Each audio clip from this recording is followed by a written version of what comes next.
Welcome to the very first session of Saga of Three Kings. This is a campaign that will be taking place in my campaign setting, The Unending Spiral. And this setting specifically is a different province than we've explored before, at least here on Twitch. It is known as Osiria. It is to the northeast of the continent of Ena, on the planet of Urs, the material plane of Urs. That said, a little bit of preface. Conflict has stagnated the once great lands of Osiria. Histories record tales of greatness, opulent and sovereign. The once unified three kingdoms remain fragmented, but are decreed to function and serve the people as they once did before the Civil War. The Church of Atavius now sits between the three thrones, as arbiter and servant of the people. Beneath the thin veneer of peace linger swelling tensions. Old ground ceded at the end of the war is still disputed in courts, and sometimes at the edge of the sword. Unsettling tales suggest the kings themselves prepared themselves, wow, that's bad writing, for another age of bloodshed. Some seek allies wherever they can be found. As the nature of politics has swayed greatly in such short order, small-town justice and order is constantly constantly but a nice point away from slipping into a shallow grave. Those who value community and calmness for the people are being forced to rise up against tyrants, brigands, and monsters that have gone unchecked for far too long. One such town is Mutis, set in the Lauren Vale on the Cianos River. To the east are the Blue Mountains, serving as a natural defense for the kingdom of Munio on the opposite side. The north and west hold the Ice Fangs, a series of titanic peaks encased in ancient frosts. At their base are the Howling Hills, said to be where old tribes of humans wandered in ages long since past. To the south is the Anguis Wood, home of the benevolent green worm who serves as the forest protector. Time will tell if you will rise to the dangers and dilemmas that will be set before you and become the heroes this land so desperately yearns for. That said, we'll begin with Gondar. You awaken on a late winter day, slowly changing into spring here in the Lauren Vale. You awaken your manse just south of the town of Mutis, and you quickly gather your attire and equipment for a excursion out in a field that you plan to head to engage in. Meeting you in the common chambers of your manse are your two cohorts. One, make sure I have it right, Clapped, who is an Osirian fellow, tricorn hat, simple soldier's armor, and Varrock, who is equipped in plate armor, but has basically removed several of the plates to make it lighter and easier for travel. They give you a casual nod as they prepare to engage in the sortie. You know that you still have some individuals to bring to forward for this excursion, and you know that these individuals reside in the town of Mutis. That said, if you're entering the town from the south side, the very first individual that would be available for you to access would be either heading into the forest to find Grok, or heading to the south side of the town to the House of the Hand to speak to Benson, who we'll introduce here momentarily. As you make that choice as to which of those two you're going to go for first, describe your character as well. All right. I think I'll head towards Benson's house. Get that out of the way. So Gondar is a young man in his later 20s, essentially reaching his peak maturity. He's tall, pretty thin, very much like a swimmer's body. So tight muscles, but pretty thin. Typically wears polished oiled leathers, which seem to be more for function than armor. It allows him freedom of movement. Wears a billowing cape, as well as carries a large. The only real weapon that can be seen on him is a large chakram that he kind of carries on his back that he's pretty good at throwing. Those who have fought with him before knows he kind of keeps two deadly knives somewhere on his person, though usually they're hidden from the naked eye. He's a pretty not. He's more of a businessman than chatty. He's the leader of the local fighters guild, the Honor. Most of his dealings are pretty just people coming to request things, and he either takes them or he doesn't. He's not really one for politics or finagling or haggling. It's either he's going to do something or he's not going to do it. He's a pretty cut to the point kind of guy. Likes to get the job done. But yeah, blue mohawk, otherwise a shaved head, and I guess the thing that makes him really stand out the most is he's got a lion's head tattoo on his shoulder. Pretty much that he has from, it's kind of from his Cardithian heritage, which can also be seen in his pale skin. He hasn't really ever said what brought him down from that province or the mountains. He kind of keeps it to himself, but compared to the Osirians, he sticks out pretty standardly because of his look. Okay. As Gondar, Varrock, and Clapt exit the manse, you see a familiar sight to you, a very large elk with rider on board. Kevin, go ahead and describe your character for us. Leon is a young, he's wearing green and brown leathers, more or less what an average ranger would be wearing.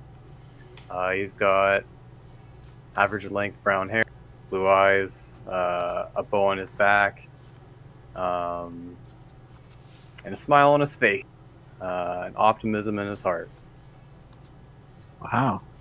He rides on an elk, which is a very rare steed to be sure. And have you come up with a name for the elk yet, or no?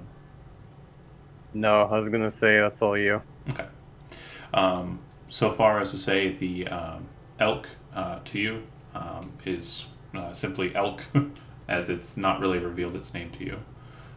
If you do something we discussed in the past, it'll be the first time you've done it. I hope you're picking up what I'm putting down.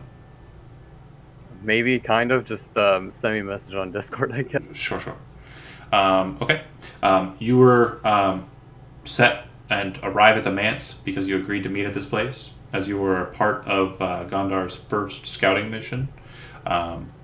It would fall to you to basically assist in this next part of it.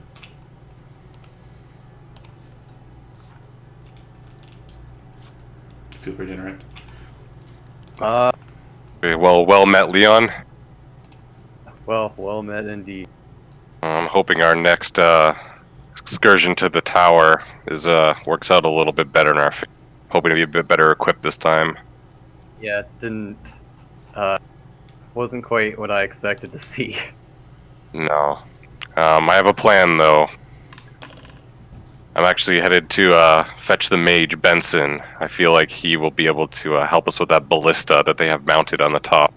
If we can get that out of the way, it's going to make things a lot easier. Alright. And you had discussed prior with me, Steve, just a moment ago, that you were planning on heading to Benson first. Right. You know that the druid might be of assistance in this regard, and now you have two parties who could split and then meet back up at the town if you wanted to do that, or if you want to go and get Benson and then go and get Krog. Leon, you're on good relations with the druid Grok. Am I wrong? Well, you're right. It would be smart to try and get him involved in this if we could. If you want to head into the wood and see if you can fetch him, I'll meet you in the town proper once I've collected Ben. Sounds like a plan. Okay. So as you're kind of breaking off, the things that you notice in the early morning here is that a light rain has been falling since middle of the night, and creeping fog has been kind of building, piling up over the course of the rising temperature in the morning time. As you set off on your different courses, out in the forest, just out on a random stone set in a small copse of trees. Andy, your character describing. Yeah, so Grok is a turtle. He's tall. How tall are they, John? Six-ish? Yeah, pretty tall. Yeah, and he's got a craggy green shell that covers most of the back of his body, and as a result of carrying the weight of it, he's a little bit hunched over, covered in brown robes, carrying a mace and a wooden shield. He has sprigs of lavender around his chest. Okay. It doesn't take very long for you to find Grok, Leon.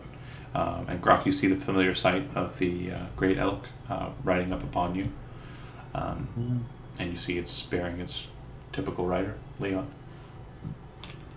Grok. Well met, Leon. Grok. Hello, Grok. Hope I'm not bothering you today, but I have something to ask of you. Yeah, of course, Grok. I'm not quite sure if you're familiar with Gondar, but he's got his eyes set on a tower full of bandits just north of here, along the road. Yeah, I do. I have heard of his reputation, Grok.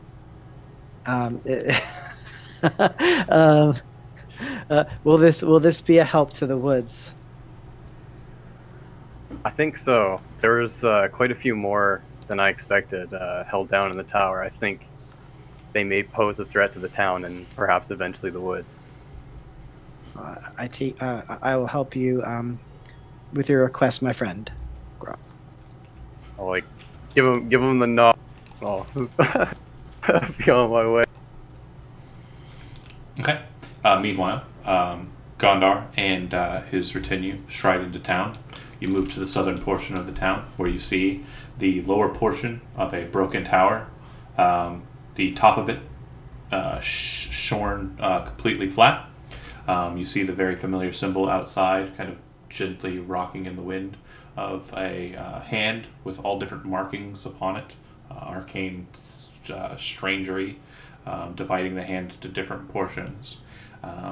And looks like there is light inside. I presume you move to enter. Oh, I'll knock. I don't just barge into this man's house. I've got some manners. I'll knock. Fair enough. Do we know each other? Yeah. Or do I just know he's coming? Yeah, you would know him. I mean, you've definitely been in the town the longest, so most people have. Okay. Yeah. And moving forward, if you have a question like that relates to the town and not so much outside of the town, assume whatever you want. Okay. I open the door and I say, "Oh, is it Gundor? Gondar. Gundar, come on in. I've been expecting you. Of course, I've been expecting you. Come on in." He ushers you into the house. Of course. And as I kind of walk into this wizard's house and just kind of look around at the walls, and I'm assuming there's wizard shit everywhere. Or is it pretty simple? So, to leave that to Chody, first describe your character a bit. I got them up currently on the image display, and then describe a bit about the interior of your establishment. Elaborate on wizard shit. It's like one of those TGI Fridays type restaurants where it's yep. shit all over the place. Or it's like Cracker Barrel. Right. That's what I wanted to get More at. like I wasn't sure Cracker if that's in Canada or not. Oh my god, I love Cracker Barrel now. Okay, dope, cool. All right. You come in. He's very short, very stocky. As for kind of a wide face, as for look wise, think of the Dungeon Master from the old school Dungeons and Dragons cartoon, but more wide.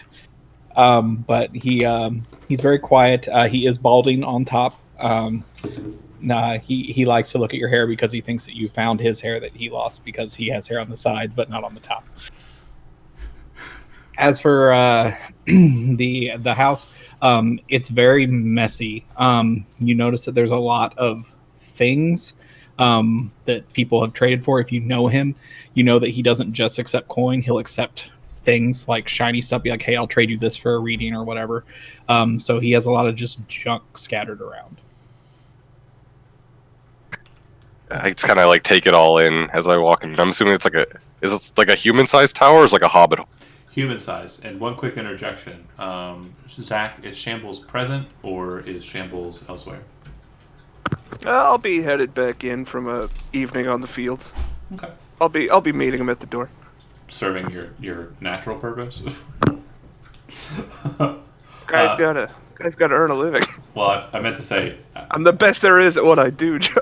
evening out. We'll get to what that means in a second for those watching. But that said, I would go ahead and I would definitely be kind of not like forcing as in pushing, but definitely kind of old man grabbing your sleeve and kind of pulling you along inside and bringing you to the table and trying to kind of get you to sit down at the table.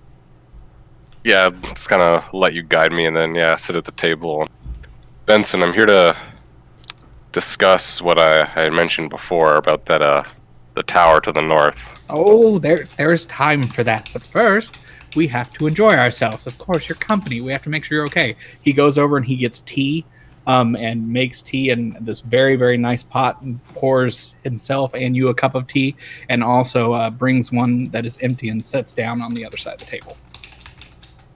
Drink up, my boy. It's fine. It's fine. We have plenty of time. I drink the tea. It's really good tea. Oh, it's good tea. Was this Earl Grey? A little bit.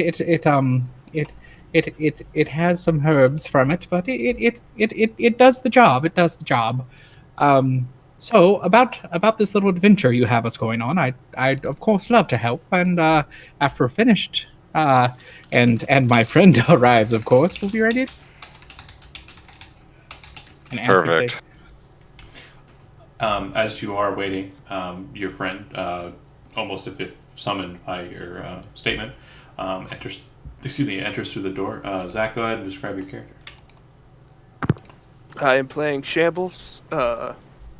He is a scarecrow, rather plain looking as far as scarecrows go. On the older side of scarecrows, at a year old now. Wearing pretty much the same clothes and hat he's had on since he was created. Sort of a muddled brown and red contrast of colors. Just a patchwork of stitches here and there. Stands maybe 5'8", and typically carrying a pitchfork. So, based on that picture, just real quick, Go ahead. you are absolutely the best at doing what you do. Because I think it's fucking terrifying. I scare crows. Well, real, You're a kid. sorry, real quick. I wouldn't want to see that in the daytime walking around. Real quick aside, when he said, yeah, and I drew it and I showed him it, and he's like, I thought it was gonna be a bit more Disney, and I'm like, scared. I didn't say more Disney. I said I wouldn't be so spooky. You're scarecrow. I get that. Do you have the But it's a noose around your neck? utilitarian creature. It's a I don't. boat. That wasn't my There is a input noose either. around his neck. It's a bow tie, okay? It's a lot of creative differences, but I like it. Terribly. It's haunting. He said, have a cool cap and be yellow and brown. So I did that and put some denim patches on him, and he looks dope. Yeah, Yeah, it looks just like Wolverine. yeah, pretty much. He does have the same color scale as Wolverine. And the When claws are Shambles just on a walks fork. in, Can't be Um, unseen, dude. we'll definitely guide him to sit down as well. I will go get another teapot and pretend like I'm pouring a cup for him. Like there's nothing in it, but it's coming. And then I look over at him and say, we like to make him feel as normal as possible. And we take the pot. I It's know gotta- it's empty. I look to Gondar. I know it's empty. I like the humor. I just nod. Yep, this is normal. Come to have your fortune told, huh? No, not quite. Oh, good. I would recommend it. Last Does time it- after me, I woke up with some bad hay fever. Is Shambles aware of the plot? Like, is he in on this, or? He was working. He doesn't know yet. Hey, Oh, man, what you got going on? right, We're going on a trip. so let me break it down real quick. So there's a tower to the north, Fort Phalanx. It's been overrun with bandits. the Curios don't want to touch it, and it's becoming a problem. Their forces are kind of swelling a bit. They've got about close to 30 men in there, and it's only a matter of time before they start putting their eyes on the local town, and I don't like it. There's a bounty out on it, and you know me, I'm all about that, so... And you're taking Benson with you. Yes, To fight unfortunately. 30 men. I've got some more contacts coming, but I need Benson. They have a mounted ballista on the top of the tower, and I need it removed. I feel like Benson may have the skills for that. I would grab his shoulder if Shambles starts saying something. Yes, we can definitely do it. They said that there was a mighty fine reward in it. We'll figure something out and make sure it happens. I'll have to clear my whole schedule. I'm coming with. It's just could have picked a better day. I'm happy to have you. A lot of birds coming back in with the spring, you know. I can only imagine. It's busy season. Don't worry, I'll make sure that you're compensated for any labor time you lose on this. Farmer just spread those seeds. Yeah, the birds are gonna go nuts about them. Perfect rain to start the growing process. Sproutlings in no time, and then they're just gonna be all taken. Yeah, but I stretch out, relax the chair. I smell a little of mildew. I've been out in the damp all night, and I'll sip my tea. I hope you make slurping sounds as you pick up. Oh, is that Jasmine in there? Oh, too hot. Bringing out the gourmet shit. I love these two characters. The wizard and the fucking scarecrow. Alright. Sorry. So, real quick aside, because I just want to make sure something was cleared, and I want to make sure that we have it right. Jeremy, we had discussed that your character was already kind of privy to this, right? Yeah, he's in. Okay.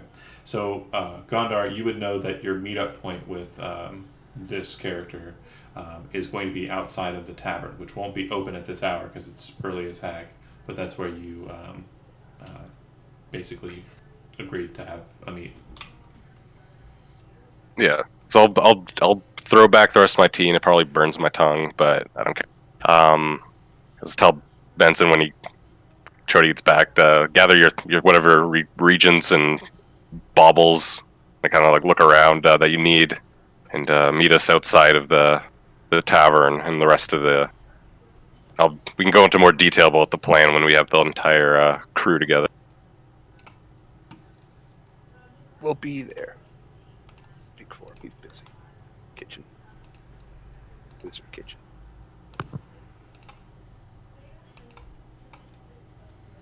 It's like Ocean's 11 to Caper. Oh yeah, you always have to have this kind of gathering of a group before you get to a nice solid heist. That said, you exit out of the House of the Hand and head towards the tavern. Standing outside, you see, describe your character, Jerry. I want to not be there. You don't want to be there? No, I'm going to wait for them to show up first. Okay. You don't see anybody present where you had planned to meet. I stand there and wait with my guys. I kind of look up at the sun and kind of just like, like he's late. It's one of these guys. One of the cool kids. All right, so then you see them. It looks Across like the street from the tavern, there's a 2-story dwelling. The upstairs is an apartment. There's a 4-member family that lives there. The bottom is a delicatessen they run during the day. I walk out of that. I did some work for them in the past. They like to feed me every now and then. And I just show up in your group. It's not well dressed met. in, was it red and gold? Dark-skinned individual. He just walks up and stares at you. That's that again. Is he a tiefling? No, human. That's me. Ooh, I'm more Nate. yeah. So super have I shiny met? guy. Have we met before, or do I just know him through reputation? Entirely up to you two. Jeremy? If you've ever needed somebody with my skill set before, we may have crossed paths. I am fairly well known inside the town, and I've taken several jobs for just about everybody. Alright, perfect. Well met, Rhea. He just nods. Okay. He's Alright. You're just expressing at this point just waiting for everyone to come together. There's no point in repeating Of my, course. like And based on the fact that you're meeting at this point, it's presumed that you already have discussed what the goings on will be. Up the southern path into town, you see an elk and a turtle marching in to town, and not long after for it, Shambles and Benson make their way out onto the main thoroughfare as well.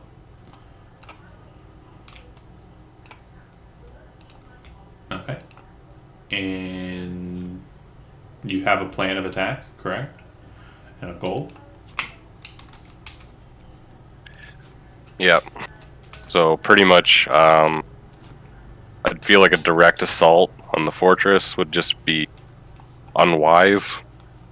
I kind of want to do a bit of a bait and switch maneuver, where we essentially have a force distracting from the front, hopefully with magic and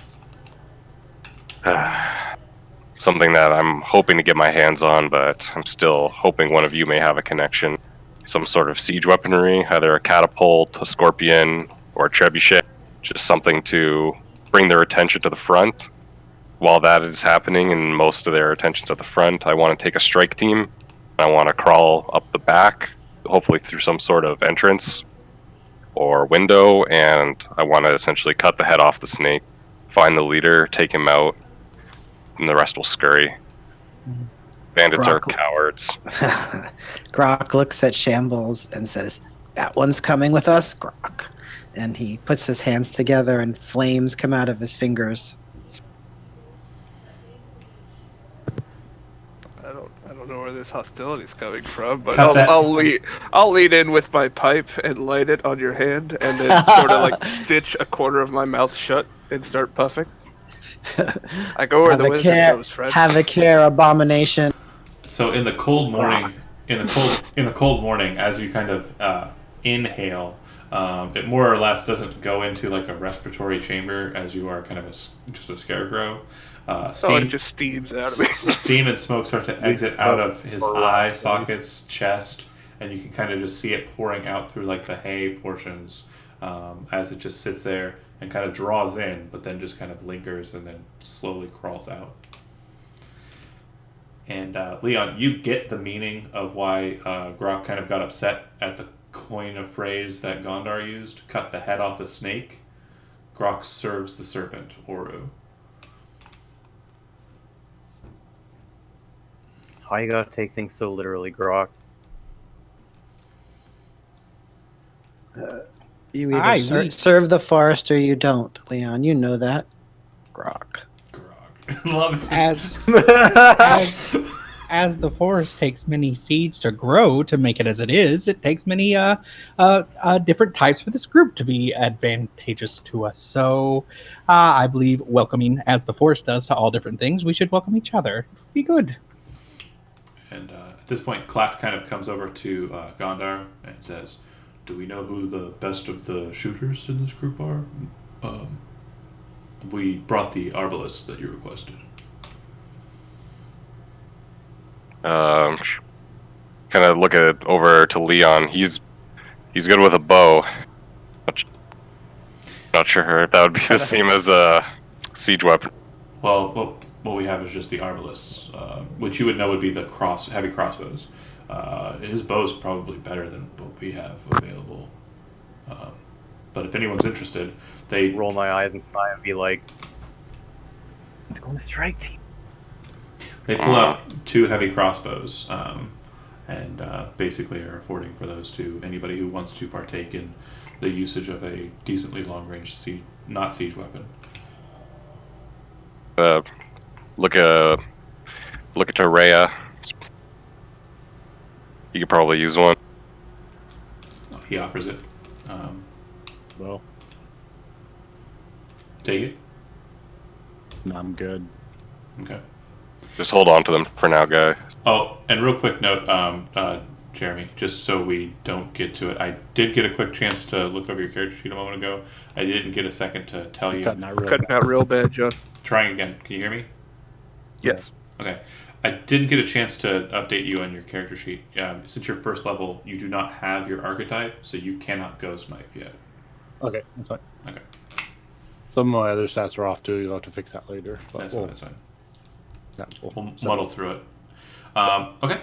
So you all gather together.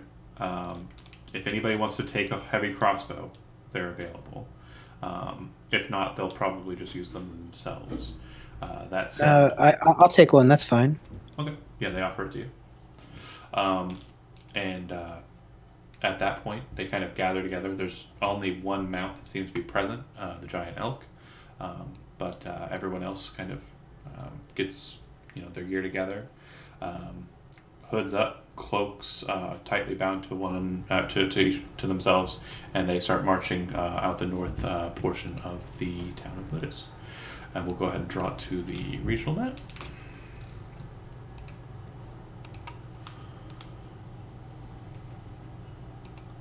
All right, so you should be able to see your token and only your token, as they're all stacked on top of the town of Mudis. Since Steve is effectively leading this group, we will fall to play based on his movements. In the span of a day, you can move 3 hexagons, unless you're moving on a road. A road hexagon is effectively half of a normal hexagon for movement purposes. So if you were to travel northwards up to Phalanx and follow the road and then snake in, you'd be arriving at Phalanx around nightfall. If you prefer to take a more less visible route, you could travel across land, sleep out a field, and then move up on Phalanx's south side during the morning of the second day. Yeah, we're not in that much of a rush, so I think we'll keep stealth on our side and try to approach as invisibly as possible. So we'll come up from the wilds. Okay, so go ahead and move your token, Gondar, 3 spaces, and I can only see Dan's character's token. I don't have control. that's weird. Hold on.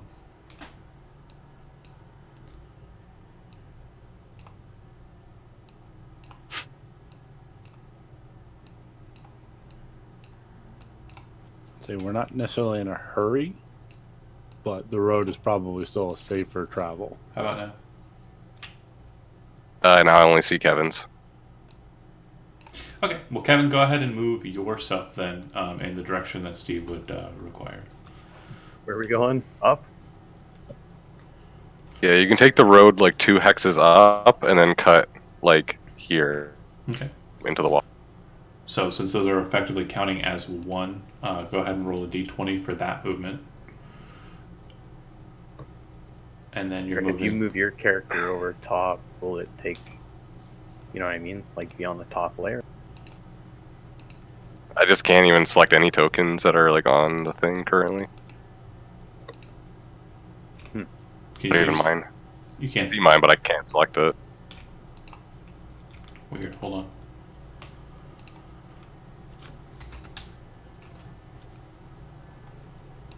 Try now. Now we're good. Okay, so show me the movement. 1, 2, that's 2 hexes, and then you have a third hex. You want to move up diagonally or down diagonally?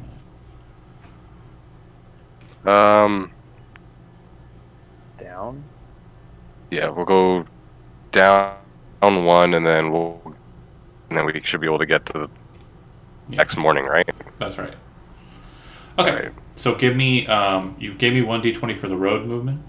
Traveling up the road, there's not a lot of activity. It being the first day of spring, you know that a lot more people are going to be coming down from Munio into this territory, and more folks should be on their way from Osiria capital to Munio through Mudis as well. But it being the very first day, they're probably starting off on those journeys now and shouldn't arrive in your town for a couple of 6 days. That said, nobody needs to expend any rations, as Grok is basically able to find, outside of the road portion, a bit of food moving along. Most of what he's able to find is root vegetables. If it's required, he can also supplement some rabbit as well, which is available in this region, if that's something he's okay with doing. Sure. That said, you give me another d20 roll as you enter into the wild, and then one more d20 roll for the last portion of your trip. So it should be a total of 3 d20 rolls. 13 and a 5. Okay. So your trip goes by pretty much uneventfully. The weather maintains the same course, rain, and slight chill. Not terribly cold, a lot warmer than it was a couple of days ago. But you make it to a point where you're pretty familiar, and Leon kind of is also familiar with in the last scouting portion. You're probably about 3 hours out from the low portion of the surround around the fortification. Okay, setting up camp. Not really much in the way of cover out and about. However, you could enter into the Anguis Woods northern portion there, up at the top, if you'd like. Entirely up to you. Wait, we're on top of Fort Phalanx right now, right? No, you would be 1 square south of them. Okay. Yeah, if we could like camp in the tree line, that's probably safer than out in an open field. Okay. So for the sleeping duration, I would like to ask you how your watch schedule is going to go, if any. Clapt and Varrock are both willing to take a watch, but neither is interested in taking the middle watch. And probably won't be too happy if they're bossed into doing it. That said, how would you like to assign watches? You could go with 3 4-hour watches, which is pretty standard, or you could go with a shorter cycle of 5 2-hour watches. I would chime in that I don't really sleep if that's necessary. Like at all? You don't need to do anything. Like you don't I need mean, to- there are times where I really need to lay down for a minute, but I don't sleep. No. You could take that middle watch and let everybody else have a longer rest. Yeah, cool. He can just sit I still. can just do it. As long as nothing happens, he can take all 3 watches. Or all 5, depending on how you want to. you want like company for some of that watch? Just like we have so many bodies, like just want like an extra pair of eyes to, or just to keep you company. Yeah, have your guys take the first and last or whatever. Then you can downtime it during one of those too. Cool. Otherwise, I'm gonna shove my pitchfork into the soft earth and sort of prop myself up on it and go scarecrow for a while. Okay. Do you Like like? putting the fork down in the dirt and then just hanging yourself up on it? Because that's Yeah. hilarious. Yeah, just by like the scruff of my jacket. Amazing. It's well planned out. Do you start a fire or no? Obviously I'm not. pretty sure with that the the scarecrow does not. Well, you said it's like the beginning of spring, so it's pretty cold at night still. So I'm assuming, Yeah. do we need a fire to sleep with, or are our bedrolls and Those of you who are trained in survival would decide I'm just that. gonna advise not lighting a fire when we're this close to the thing we're trying to siege. Well, you moved into the forest line a bit, so you're not visible, and it's not like a flat ground. There's a bit of hillock and stuff in the way. I still just don't think it's a good What's the idea. size of each hex? If you're trained at 10 miles, Yeah, we're out there. We're going to see our light. yeah. So that said, if you're trained in survival, you would advise against Kevin's idea of not going towards campfire, because it's going to get somewhere around like 30, 40 degrees at night, which will kill most of you Jesus. if you It's try so and cold. sleep without any kind of comfort. Yeah, Especially well, with we'll the rain. we'll do is we'll keep a smoldering fire going, and we'll do an old trick where you put a bunch of stones under your wood and stuff, and you just keep pulling out those hot stones and put them under your bedroll while you sleep. And it's an old ranger trick Can I that just wear that I've scarecrow? learned from the mountains. Can you what? Can I wear that scarecrow like a winter coat? No. Get up Just inside climb that inside of it. scarecrow. And How forward? And I thought it smelled bad.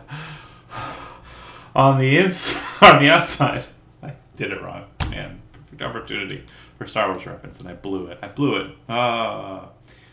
Okay, Pressure. so clapped brought Varric on the two end watches, Scarecrow throughout, taking a rest cycle at the beginning, but still patient or still aware.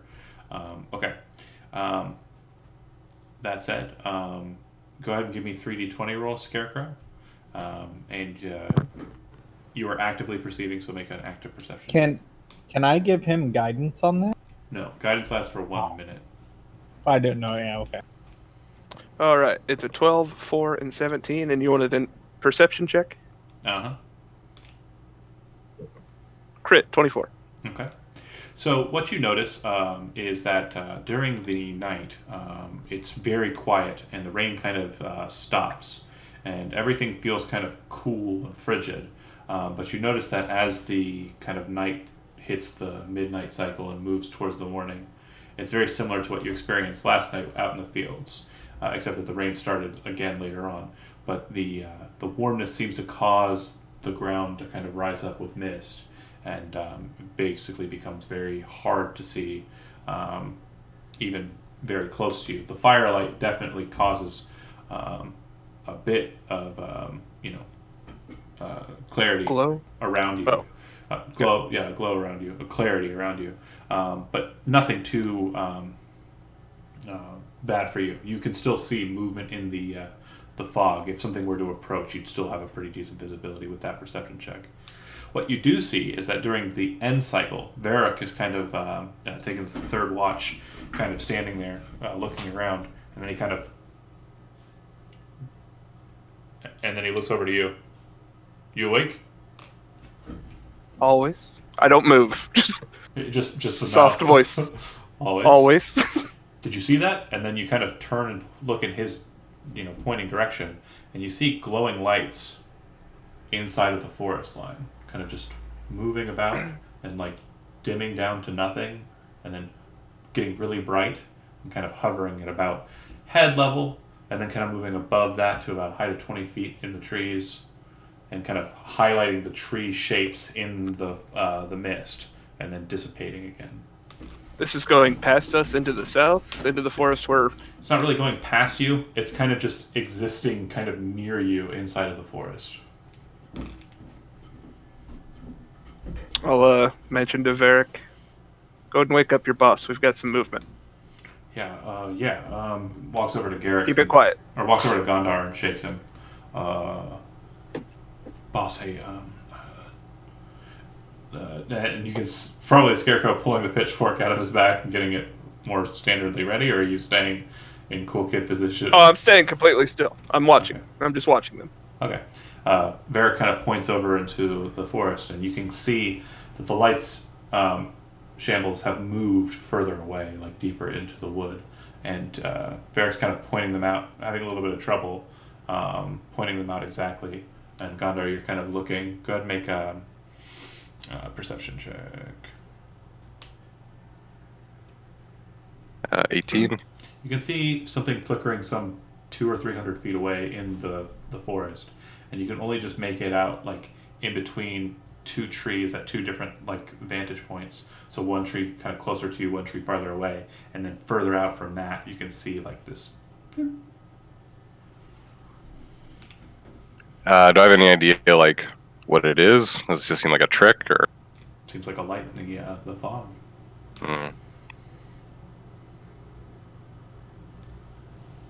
Oh, What Oh, no. direction was it going in?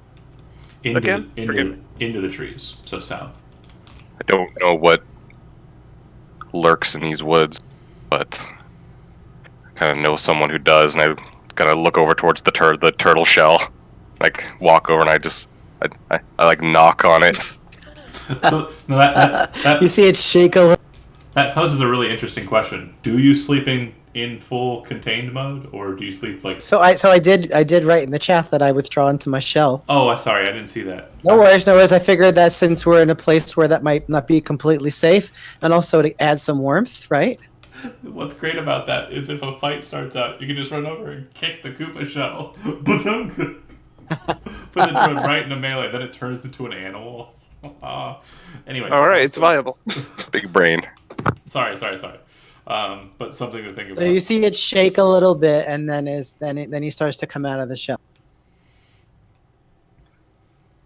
Grok, you're a warden of these woods. Do you know what those are? Those lights in the forest. If you Right now. kind of look in that direction, just to preface it, you don't see any lights, and you stay there for a while. And Shambles, Varric, Gondar, all of you are kind of like they're gone, kind of in your mind. Yeah, I would say that. I said, what lights? Oh, just a moment ago, there's lights in the woods. Varric, you saw them. Yeah, And I'm the one who pointed them out to Shambles. Yeah, Shambles saw them too. Yeah, we're not crazy. we're not crazy yet. The Scarecrow told me. Never trust the scarecrow. The Scarecrow told me there was lights in the woods. It's I'm not legit. I crazy. swear. Did I have an idea of how many there were, these lights? With that perception check, yeah, there was about 3 different ones. And the interesting part about it, and now that you're thinking about it, one was kind of greenish in color. Another one was kind of like a jade green in color. And the last one that you saw was like a bright kind of yellow green. Like a sickly kind of like, think of your stereotypical video game, like evil, like poison magic green. If you describe that, would I be able to know what potentially might make such a light? Do you know what they are out of character based on paying attention and being a smart boy? I mean, will-o'-the-wisp, I don't really know other than that. Good call. They're probably will-o'-the-wisps. I would say I think they might be will-o'-the-wisps. They are known for flickering and then quieting their light. What do I know about them? Well, you would know that there's been sightings of them near a dragon barrow on the northern portion of the Anguis Woods, near, kind of near Fort Phalanx, and also kind of near the Azure Road. So you're about in between Phalanx and where you presume the Green Dragon Barrows is located. Okay, so I would say all that.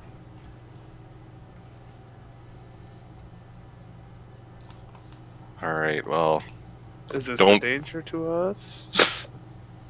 let's not follow them into the forest. As long as they keep their distance, shouldn't be a problem.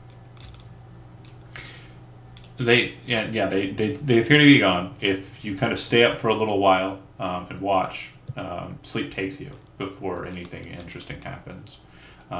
Shambles maintains a kind of idle position, probably slowly drifting. Kind of keeping a look around now that the back and the front are both points of interest. And Varric kind of wasn't very alert before, but now is kind of standing out there with shield up and kind of weapon in hand, looking like he's, this matters now. Fortunately for the two of you, as everyone kind of gets back to sleep, shortly thereafter, the sun starts to kind of take into the mist, creating kind of a gray atmosphere all about you. The smoldering fire is just about done. And the stones are definitely a lot cooler from the night, and the temperature seems to be slowly on the uptick, but not terribly warm. I'd say somewhere in the 40s, 50s, which I guess for some of us is actually summer weather. Let's bust out the sandals and throw on the shorts, Brett. In the morning, I cast prestidigitation on myself to warm me up a little bit There you go. on my clothes. And it's still foggy, right? Very, yes. Alright, this is what, Leon, this is what we were waiting for. This cover. Now's the time. I think so. Okay. You gather your gear. Short order of food from Grok kind of gathering in the woods. Or are you taking to rations? Which of those two? Grok, are you feeding them? Rations. Okay. So no feeding from Grok. Cool. Alright. You head north then towards Fort Phalanx. Now, as you approach, in pretty much the same fashion last time, Gondar, you kind of have an idea of what mistake you made in the last order. Basically, about 200 feet out and around the fort, in not a perfect circle, but a circumference, is a mound that settles up to about a 15-foot height. It kind of bars people walking up towards it from seeing the whole extent of the fort, but from a distance you can still kind of see the top of the tower of the fort. Your issue last time is you came over the hill and tried to make your way a little bit closer, not expecting to have that much of a range from the combatants in the fort. But if you all move to the hill and make your way up to look at what the fort is, it appears to be a wall, curtain wall around probably about 10-15 feet height, varying in different areas because it's broken apart. This curtain wall is encircled by a moat of muddy water. There appears to be a place where a drawbridge, more standard drawbridge, would have been placed. However, that drawbridge is now replaced with just timbers that have been laid out and kind of bound together with rope. There do look like there are a lot of breaks in the walls, possible points of egress, and there do also look like there are several arrow slits of the older style that old Atavian arbalesters would use to fire out of. In the center of the curtain wall, in this bailey, is a tall tower, about 60 feet tall, and you're basically just looking at the lights that are kind of glowing out of it and the shadow of it in the mist. But what you can tell is there appears to be torchlight on the top and the shadow of at least 2 ballista in the corners facing you. Smoke billowing from the center of the tower as a chimney seems to go up about halfway, not all the way to the top of the tower. And there are lights inside windows. Some of the windows appear to have crossbars in them, some of them do not.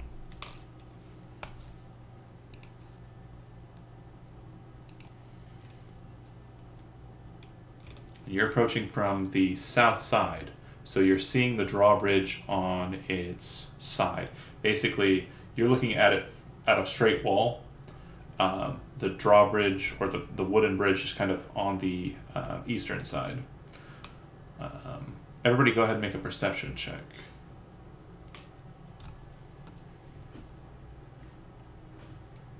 $22. Really good. Also 22. Nice. Got the scarecrow eyes. 17. 9. They're buttons. They're just buttons. So if you're over 20, you're able to make out on this southern wall that there appears to be a large break in the curtain wall. And then basically to the right of that a ways, there is what looks like it might have been a tower itself, like a guard tower, but it doesn't have a top. It doesn't go up more than 20 feet. Can we see any activity on the walls, like guardsmen and scouts? The walls look like they might have been taller, possibly a 30-foot height, but they look like they've broken over time, and you basically just have the jagged ruin of the top of. Oh, there's no rampart or anything. No rampart. It's just a wall. The only point. Okay. The only point that looks like they have people on top of something is on top of the high tower. Okay.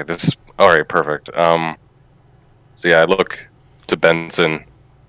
Those 2 ballista. That is what's going to end this operation really quickly. Do you think you can take them out? We can definitely give it a go, but range would be an issue. We would definitely have to get closer. As you can tell, most of my spells don't go that far. You're about 200 feet out, just a heads up. Yeah, I would have to at least get a little bit closer. My only distant spells I have is 120 feet. And yeah. Grok and Leon, go ahead and make me a nature check real quick while we're waiting. 17. You notice it before it happens, Leon, but it seems that there is a storm cloud to the north that seems to be heading in, and it's being preceded by a light rain that starts to kind of pick up across the tower location. You're pretty sure that the presence of heavy enough rain might dissipate the fog a bit, and you're pretty sure that storm might be hitting in about 2 hours or so. So this window might be a little bit more narrow than you had initially anticipated. It's go time. Yeah, look at the skies and then look to Gondar and say we're running out of time. If you have to give the signal and get this going, we have to get this going. Okay, here's what we're gonna do.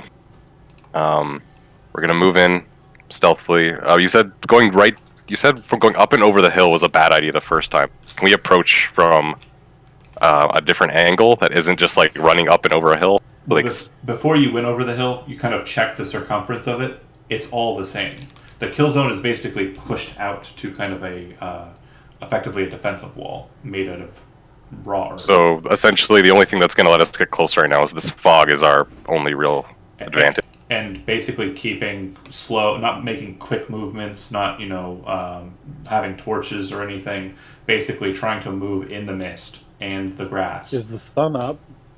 Yes, but it's not like it's probably around 8ish.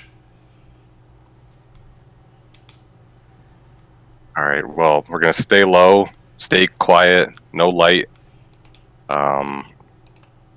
First sign of trouble, Benson. I want you on those ballistas best you can. Varrock, watch his back. Clapped, I want you helping him with one of those heavy crossbow. If you can get a shot on the man who's firing the ballista, perfect. If not, aim for the ballista itself. Try to jam it or cut one of its wires. Yeah, the rest of us, we're looking for that bandit boss. Take him out. Hopefully the rest will scatter. And their command, Clapped readies the ballista or the arbalist, sets the crossbow bolt in, kind of holds it in a position, checks the sighting, and kind of holds that position towards the front of the group. And then Varrock kind of moves and just stands imposingly right next to the halfling. Yeah. If the rest of you have input, this isn't please, you guys have ideas or abilities that you have that you feel like can make this smoother, say them now. What's our plan for the wall? We're just going through the small breach. Yeah, we're gonna go through the breach, or if you are able to go up and over, if you feel like it's more advantageous. Well, if we're only 200 feet away from the wall, that's about like a 10-second sprint. Our idea was to move slowly and stealthily. Right. But, I mean, overall, if we had to do it, we could be there in like 10 seconds. Those ballistas are going to have a limited range because they can't really point down so much. They've got a limited, once we're close enough to the walls, ballistas aren't a threat anymore. Real quick, Leon and Gondar, you actually deject him from what he just stated. They're on a pintle mount that allows the person who's piloting the ballista to move them straight down into the courtyard and fire down if necessary. You watched them move very quickly and track on your group and shoot Kane the first time you tried to kind of slow move across the field. You didn't think... Holy shit. You didn't see them at first. They literally just went... Yeah. So are they mounted or are they mobile? Mounted and mobile. They're mounted inside of a pintle, so they can basically be moved and dropped down. Right, but can it cover more than one wall of this place? So far as to say, you've only seen 2 of them, and those would be the 2 on the south side. There appears to be one on the south east corner and one on the southwest corner.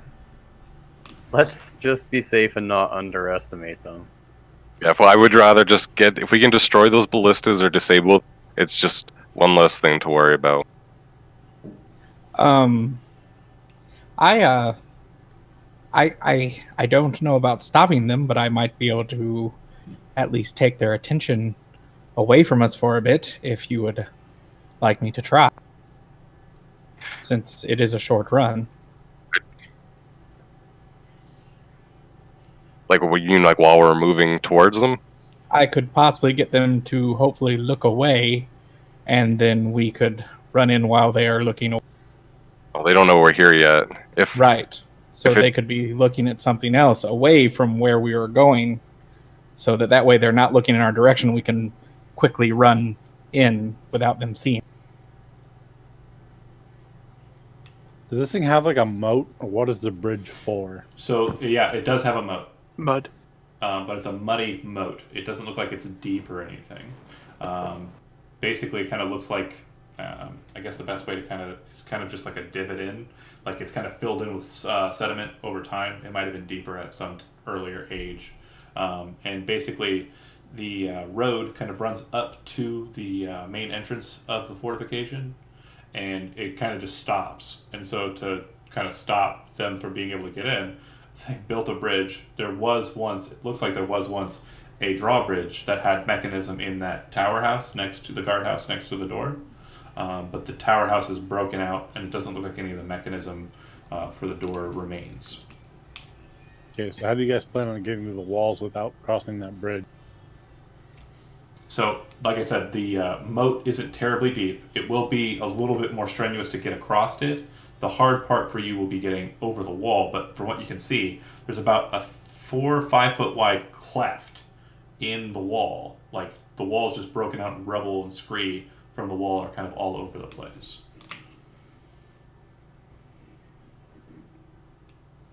And we should, if you're, how far is the gap of, like, how wide is the moat? Like, is it jump? At that location, it's about 10 feet. Yeah, you can Yeah, definitely. like if you're confident, jump the moat and get through the relief. If not, walk across the bridge. The idea here is that we're approaching completely unseen via the mist. Yeah, with a running start of 20 feet or more, you can jump a distance equal to your strength score, rounded to the nearest 5.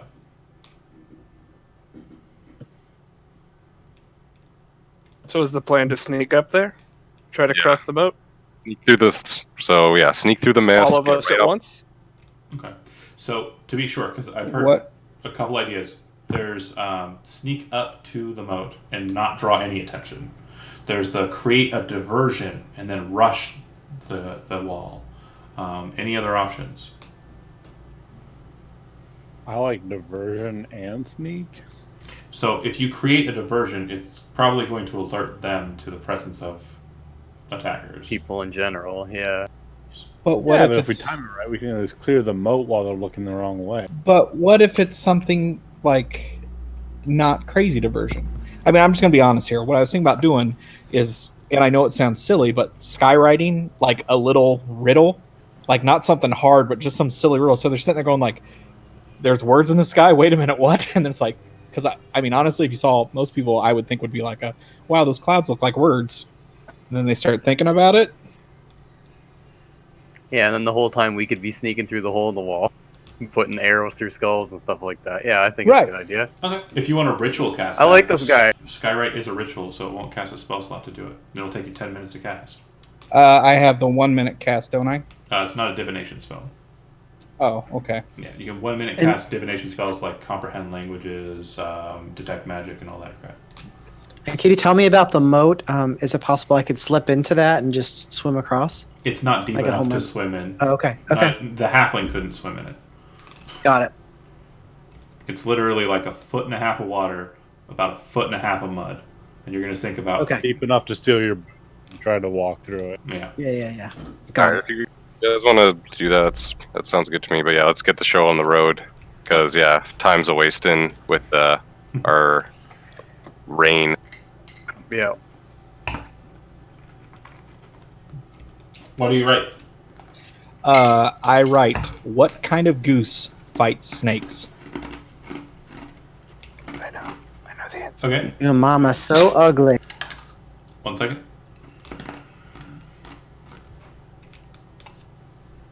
So in the mist and the rain, you aren't sure whether or not they see it or not. You can kind of see the silhouettes of them kind of moving around on the top of the tower. And let me just double check something real quick. On that top, there are, looks like 2. Scratch at 3. And the reason why I say scratch at 3 and then cut back to it is because you don't see the third one a lot. There's crenellations on the rooftop, and this individual is about your height, Jody. So a halfling that's kind of moving around, and the other 2 are taller human or humanoid figures. Okay. If the plan of attack is to try and use that diversion and try and move up to it, what we'll require here is a skill challenge. So, you can do one of 2 things during the 2 rounds it will take. Well, actually 4 rounds if you're moving slowly and trying to remain in stealth. So we're going to start with the first round. You can move your speed and make a stealth check. Or you can move half your speed and make a stealth check. And because we're doing this in kind of just a sequential way, you're effectively moving. It'll take you 4 rounds to get to the point, regardless of your base speed.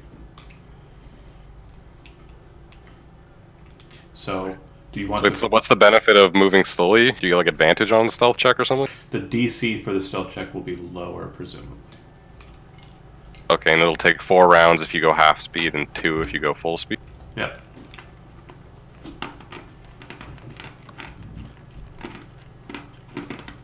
I'll I go would- full speed. Yeah, I'm going full speed. I'm just Naruto run with my arms behind my back like a weirdo. Okay. Stealth checks then? Varric and Clap will be going half speed. Yeah. I'm going to be going half as well, and I'm if I cast guidance, will that kill the concentration? So, guidance is a concentration spell. Okay, never mind then. I don't want to cast. I'm keeping the words up. Okay. So, I've got 2 dashers, and I've got 2 NPCs or prancers. Shody's in the prancer group, and what about you there, Andy? Slow. Okay, also prancer mode. Raya?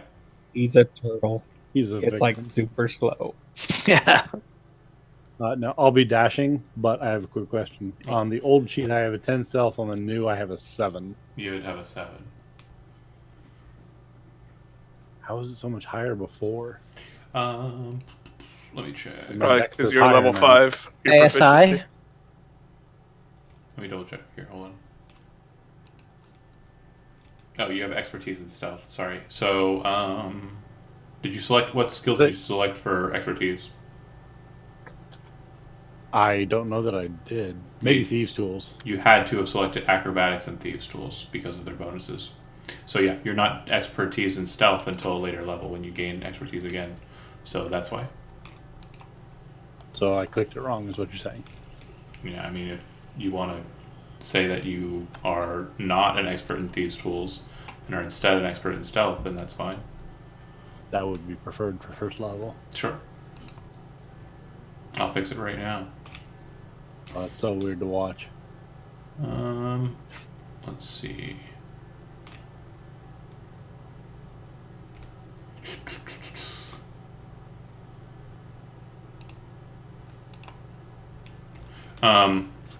Okay. So the other people that aren't Jeremy, go ahead and roll your stealth checks for the forward party, which as I have it. Well, Sorry, Kevin's going slow or fast? Kevin. Better question: are you going on your elk or not? I don't know. I think I want to leave it, but because I assume if I'm riding the elk, they're going to see it way easier. I have a cloak of Elvenkind, but I believe that doesn't extend to the elk. It does not. So I think with just the cloak of Elvenkind, I'm like super safe. So but you want to I'll stealth leave the elk ahead? behind. Do you want to have the elk stay with the slower moving party? Is the elk going to fit through the crack in the wall? I The don't elk think can so. go anywhere that you can go and can squeeze anywhere that you can squeeze, as we discussed prior. It is. That's awesome. It is just. Okay, then hell yeah, let's go. It is effectively large, but it is also set to me. Basically, it's like a Goliath-sized height. It's not. It's not massive. It's very similar to what we're ripping off here. It's Not a moose. it's very similar to the red elk that is obviously copyrighted and not what we're discussing. Yeah, I just yeah, that would be my plan then. Use the cloak to have advantage on my sneak and have it come after. Okay. Your stealth should be corrected, Jeremy. And if we do a Thieves' Tools check at any point, make sure to not list it as expertise when we do it. It's fine. So, stealth check from the forward leading people, that's a total of 4 individuals. Everybody, for me, on the bottom of the screen. So that would be Zach, Steve, Kevin, and Jeremy. Give me them stealth checks. They're up here. 21, 24, 17, 23. I guess I didn't have to do it because I was No, running. Kevin rolled an 8. He got an 18. He has a cloak of. Oh, I see. Yeah. But he gets an 18. Oh, he gets advantage. Okay, I'm sorry. Okay. I rolled unnecessarily. That's fine. So as you 4 approach, and I'm going to pull you onto the map here, it is bright enough for you to be able to see. So let me just shift the light temperature. Hold on.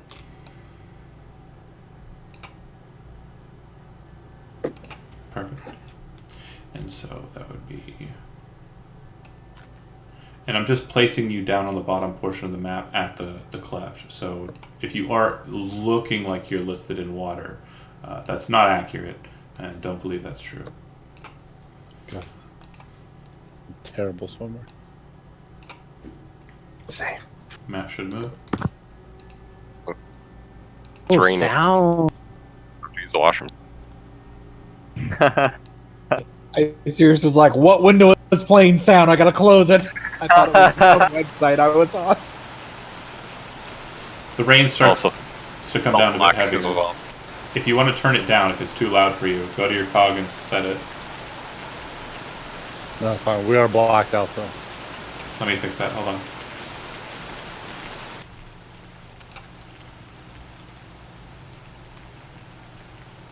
Are you really? Yeah. Yeah. Well, let's do I can fall see my asleep. token on a black background. Okay. Fixing.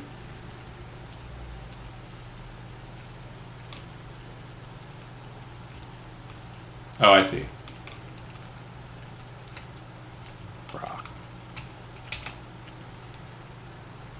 Boy, I hope he doesn't do that while we're walking up here. Just don't engage him in conversation. He won't. That's right. He was sitting there by himself right now, and He has a speech impediment. You're gonna have to be nice about that. I'm not being rude. I'm Or just saying. maybe Tortles basically during course of discourse will basically, instead of using noun to address someone, they'll make sure that the sentence is ended with their name to punctuate that they're the ones who said it.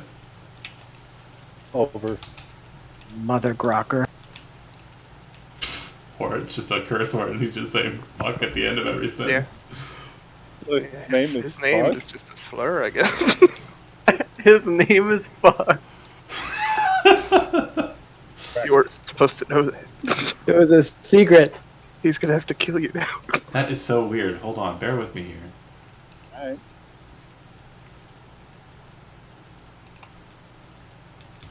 Let me uncheck and recheck global illumination, I guess. Because it is daytime, so you should be able to see. There we go. Okay. There it is. Those of you who are tokened off to the side, you are not at that location. You're just approaching from the side or from the south. Okay, so let's go ahead and say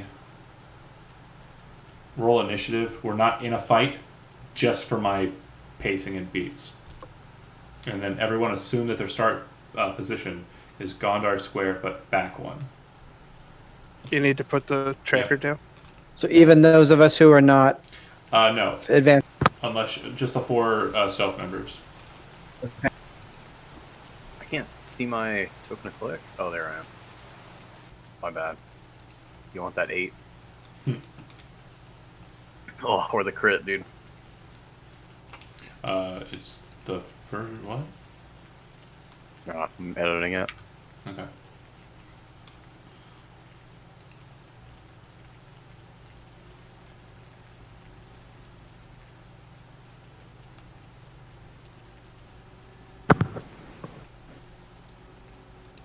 Okay. So since we are effectively in a going to potentially be a combat, my NPCs are not currently on an initiative tracker because they're not in a fight. And the people who are moving up behind you, who will arrive 2 turns after this segment, if they are not spotted beforehand, they will make it to that point. So one last thing, because you're moving at that pace, moving up to it. I presume you're kind of moving in a close enough pattern that anybody can kind of lead in first. So that said, the fastest of you is Raya. You see the passageway. Treat any pass or square that is covered with debris, noticeably debris, as a difficult terrain. Okay, nearly everything is still black, so it's hard to tell what's what. Move The over rest to- is move washed over out to the by left. whatever you've- Move over to the left so that you're on top of. Yeah, this where guy. I am here. There's a. Put yourself on top. Yeah, of Gondor. I mean, Yeah. yeah. It's just like the map itself is kind of washed out for probably the rain thing. The fog. Okay. So are we at the moat or are we past the moat? You are 1 square back from Gondar's space. So we're at the wall. You are just on the other side of the moat. Okay. I'm gonna wait for Gondar unless he tells me to go do something. Does Okay. he want me to take out a Yeah, approach shooty the or murder? the recess and then wait, like put your back to the wall. Like I just do that. essentially get across. Yeah, we gotta make sure Okay, like get out of the open field. the rear guard gets over here. If that's occupiable, I'll put my back to that wall segment. Okay.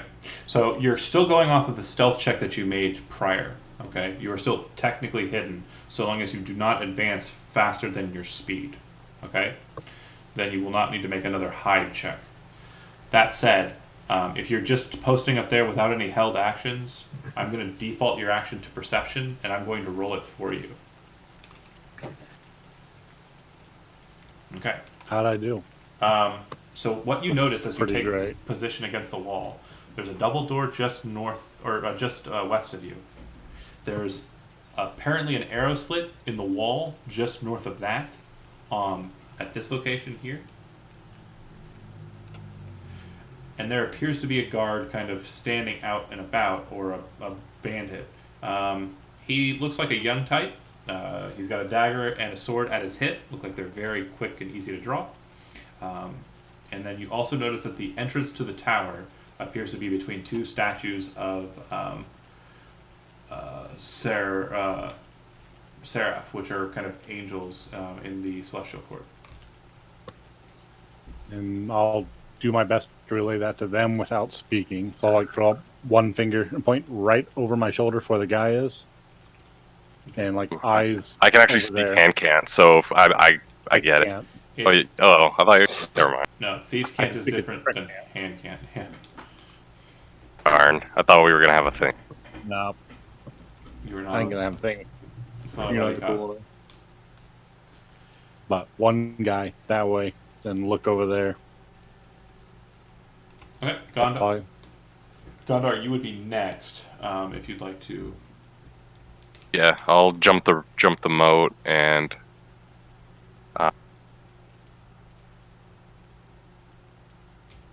You can see at this point, as you kind of move around the corner, there's the guy in the middle who's just kind of like walking around with his hands on his the hilts of his weapons, and then there appears to be a bandit north of there against the wall near the drawbridge area, looking out of an arrow slit. In his hands, he has a very strange-looking crossbow that seems to have like pneumatic artifice where a string would be.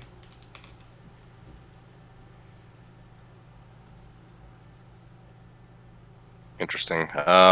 This is just like a big courtyard, right? There's no like cover. There's no cover. It's raining directly on your head.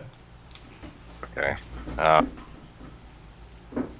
I'm still I'm still hidden where I am right now. You haven't moved more than half your speed, so yeah. Okay, is there room for Leon and Scarecrow to get here at the moment? They can move through your position. They cannot stop in your position. Okay, so I'll wait here. But what I'll do is already in action. I kind of reach behind my back and I put my hand on my chalk. If Leon and Shambles, because they have to move ahead of us because there's no room. If they get spotted by this guy who's kind of patrolling, and he kind of is like, "Oh, what's that noise?" Or like sees them. Like essentially, if we get fucking Metal Gear Solided, then I'm gonna hurl the chakram and try to like slit his throat. Yeah, that. Nice. Otherwise, yeah, just being a stealthy boy. Throw unless the we can see him. thing! Did you hear it? Yeah. Yeah. You called me out before I got an opportunity to do it. You sure? All right. So you're readying an action to throw a chakram at the this walker. Yeah, if we get seen. Yeah, if we're spotted. Got it. Shambles. He was gesturing me through past him, was my understanding. Sounds like it. Yeah, there's no room right now. Me and Ray are kind of like face to face in the breach right now, so you guys kind of have to move past us. Okay. And I'll just take a short step there. Okay. Oh hell, I could have just gone through the wall where I started. I'll just go through the wall. You can't go through that part. It's too narrow. Right. It's just Past. you can see through it. He's made of hay. Nothing's too narrow. I guess he could have pushed himself through, but real quick note, as you move towards the door, you can hear them shifting, and it doesn't appear that anything is holding the two doors together. They're basically just loose on their hinges. Where they're standing, the doors? The door to your left. It's also way creepier if somebody sees him squeeze himself through a wall. Also true. You probably could have won the whole thing if they're just a scarecrow manifests out of a wall. I was going to volunteer as the distraction, because I'll bet they've never seen a scarecrow Fair enough. with a But sword. again, like I said, the door to your left, it's kind of just slowly kind of jostling in its setting. It doesn't look like it's locked or connected to the other door. The two doors basically are free to be pushed open, closed, or what have you. I feel like that would make... Oh wait, does this door lead to the outside, or does this go into the tower entrance? From what you can tell, it looks like there is a roof on top of that, but it doesn't go into the tower proper. It looks like it goes into like a small side building. Okay, I'll put my back against the door and just sort of hold the two doors just in place so they're not making any noise. Well, it doesn't look like... make a perception check real quick. Sure. 23. You're pretty sure that if you stop it making noise, it will be more distracting than if they are making noise. Basically, it's Okay. it's static noise that exists in the place. It's something they've Got attuned it. to. Got it. All right. Well, I'll stand near the doors, making noise, and nod towards them at Gondar and Company. Do you wish to move through them, or are you staying outside? If I think I can match the cadence of the door, kind of knocking in place, Mm-hmm. to where I can sneak in there and just sort of drop it back into that rhythm, Okay. I'll do it. You kind of just place your hand against the door and push just lightly and slide into the door and then kind of let it rest back into closed but still tapping position. It's technically closed, but it's open now enough for you to see out if you want to. Okay. When you enter into this chamber, it's a Sorry. 10 by 15 room with two arrow slits. One to the south, one to the west, and it looks like there's another door that leads to the north. I'll just sort of gesture that there's like a path leading that way. Okay, do you want to stay inside the building, or are you getting back into the courtyard? I'll step just inside for the sake of getting the doors open for them if they need to move. I don't like to be so wet. Kevin?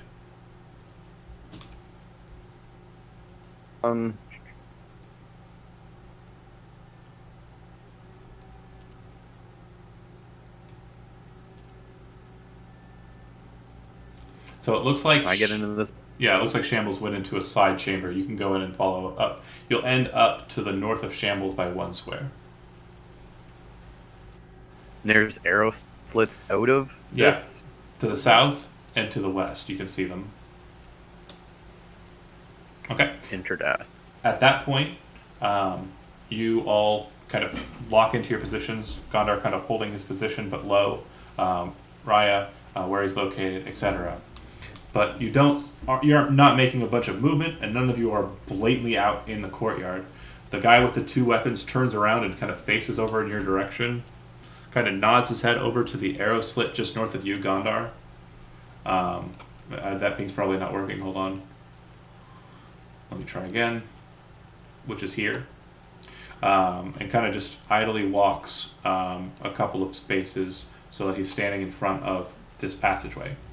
As you take note of him, you see that he's a pretty formidable looking fellow. He doesn't look like he's a person you're going to breeze through with a single shot. North of him, the passageway that leads into the place is open. There's no door. It's just a series of iron bars that are down at current, set into kind of a locked position. It looks like the mechanism that might be responsible for opening that is inside of the tower. You'll need muscle to break through in this fashion. At the very bottom of the initiative, I would like for anyone who's outside, and Steve, that includes you for Varrock and for Clap, to go ahead and make a stealth check with advantage.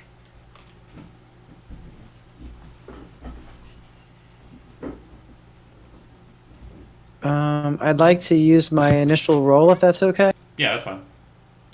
So it would be Okay. Satisfactory. And Chota, you got a 19? Yep. Okay. Let's see. A scary 19. Okay. Very scary. I was like, oh god, no. Is that just a straight dex roll for? Because these guys don't have like stealth trained as a skill. Correct. Varrock got a 16, He's stealthy. and Clap. Actually, yeah, so Varrock actually has advantage but has disadvantage because he's in full plate. So 16 Oh, for him. And Clap got a 15. Okay. So it doesn't look like they're turning the ballistas on you at current and shooting down at you as you make it to the halfway point. Basically following up behind them. During the next round, which will be the last round for the stealth people, you'll be making one more stealth check, which is a total of 2 stealth checks for the people who went slow, and 1 stealth check for the people who went fast. And you'll be right where they ended up, and I'll get you moved over there in a second. But back into the interior, you have one more turn of dilly-dallying about. Raya, what would you like to do?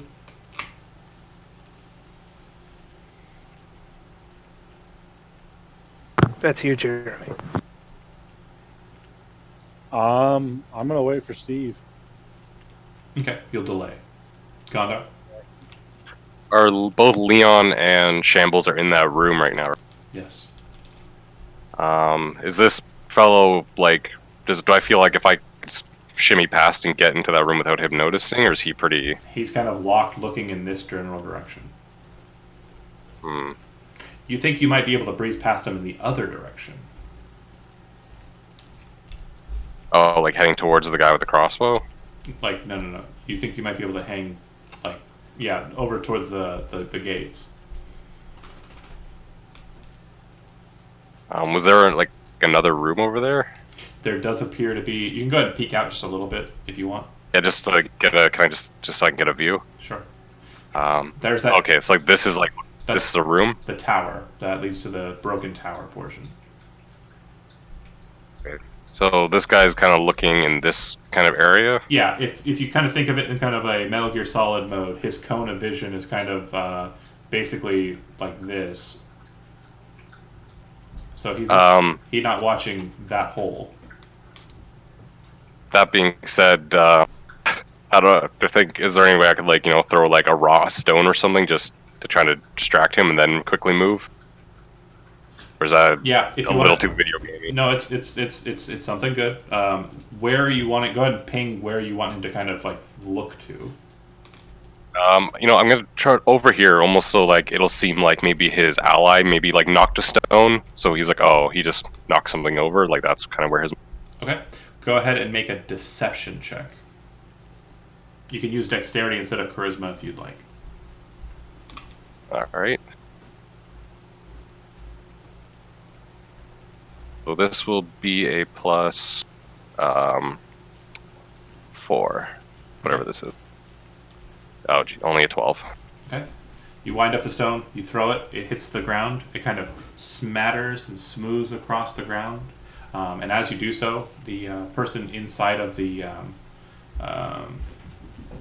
arrow well to the front of the keep turns and kind of looks over in your general area, and you kind of are in your position down, and he doesn't seem to see you, but he's kind of looking over in this direction now. So you basically don't think that you could move out in the same way you could before at all without being spotted by him. Okay, so heading towards the right side, it's not like really an option. Not an option anymore. Can it be done from outside the wall? Goodness, Yeah. like, is there? I say from the outs. If I go outside the wall, and can I climb like up and over the wall? Yeah. It'll be a little bit more noticeable, but yeah. So treat every square outside as difficult, by the way. Yeah. And is there the room that Kevin and Shambles are in? Is there like a roof, Yes, or is it cracked or anything? it does have a roof. Okay. Yeah. I'm thinking. Yeah. Then I'm gonna I'll go out and I'll climb the wall. Kind of like if I can get to the top, I'll just kind of be on the ledge on my bed. Okay. So since you are climbing, and I know your speed isn't halved, but since you are basically moving and climbing up about 20 feet, go ahead and make me a stealth check as you're basically moving past your normal limit. Okay. When he starts climbing, I'm going to ready myself to stab someone in the face if they walk through this hole. Okay. 25. You managed to get on top of the roof. Just leave yourself there for now. There is no holes. Actually, I'm going to move you to a different location so you can see. One second. Okay. Yeah. So I was gonna say if I can. Yeah. There's no holes. I was gonna say I'll just drop in, but no. I'll just be up here until shit hits the fan. 1 second. I moved your token. You see how you're in kind of like a U shape? Yeah. There's a door beneath you, and a couple of other doors beneath you that enter into these small side chambers. And these chambers that you're on in the building that you're setting on looks like it's newer construction than the keep. It looks like these were kind of built makeshift by either these individuals or the people that they took the fort from. And you presume they might be sleeping quarters for overfill, people who can't fit in the tower. To the north is a small kind of courtyard behind or beside the tower proper, the keep tower proper. It looks like there's a door far off over here. All right. Okay, and then Riot basically set in position, ready to stab if necessary. Okay, Shambles, you're in the door. Your passive perception is not high enough to detect that there's something on the roof. What would you like to do? Door to the north. And you have the door open enough that you can see out it that the guy is looking in your direction in the courtyard. Yeah, I'm going to sort of back away from that door and try to peek inside the other one.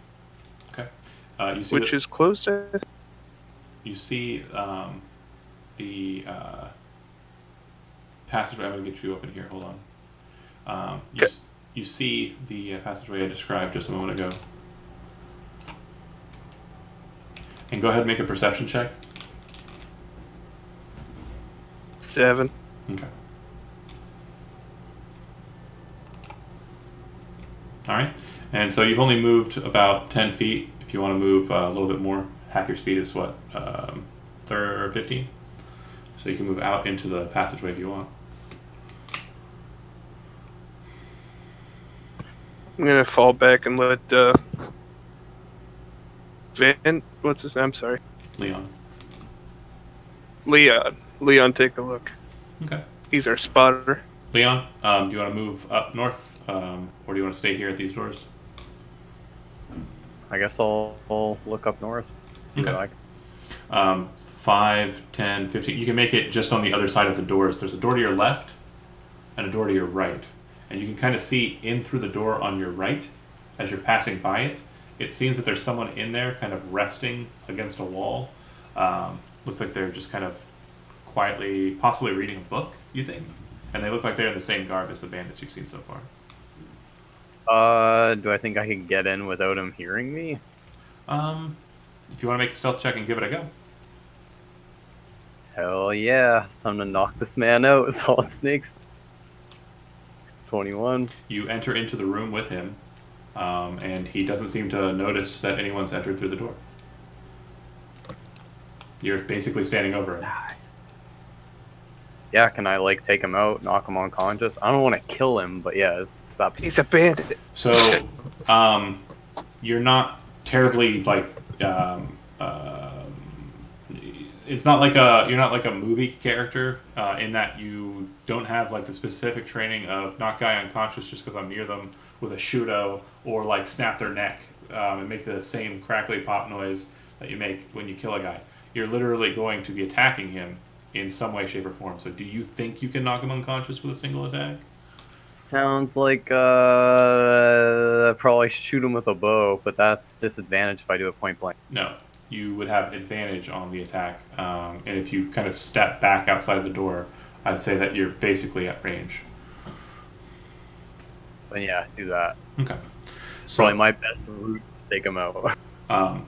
Shambles, you see Leon kind of step out. You hear a kind of very light but not very noticeable noise. Then you see kind of Leon step back and kind of lean out with his bow, pointing it at the door. Go ahead and take the shot.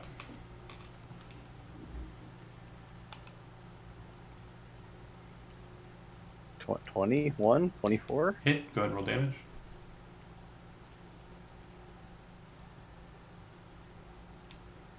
Oh, did you mark them as your slayers first?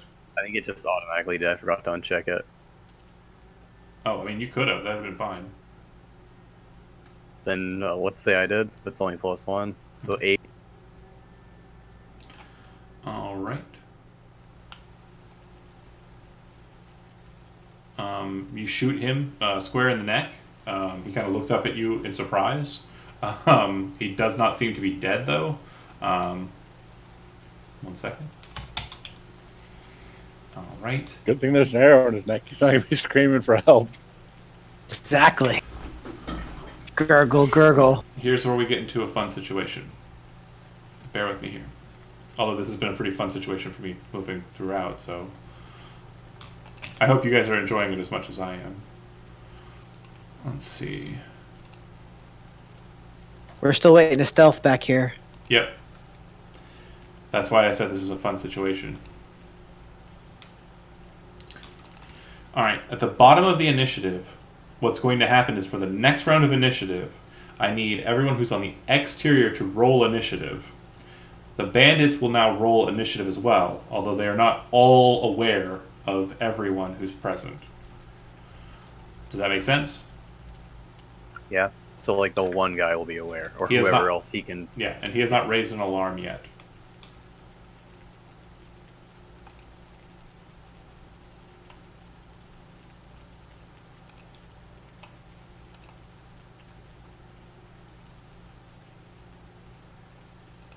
Do you want me to roll for Yes. Barak and Clapped, or are they just going to go on? I roll for the elk. Yes. Do I need a token to select for them? Or to They are off to the right side. Do you not see them? I cannot see them. Hold on.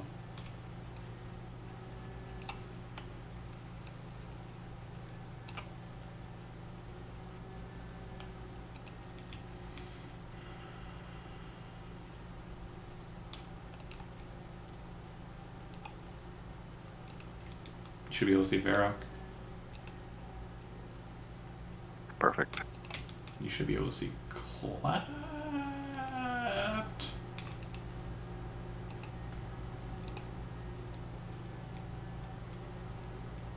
Yeah, you should have them both there.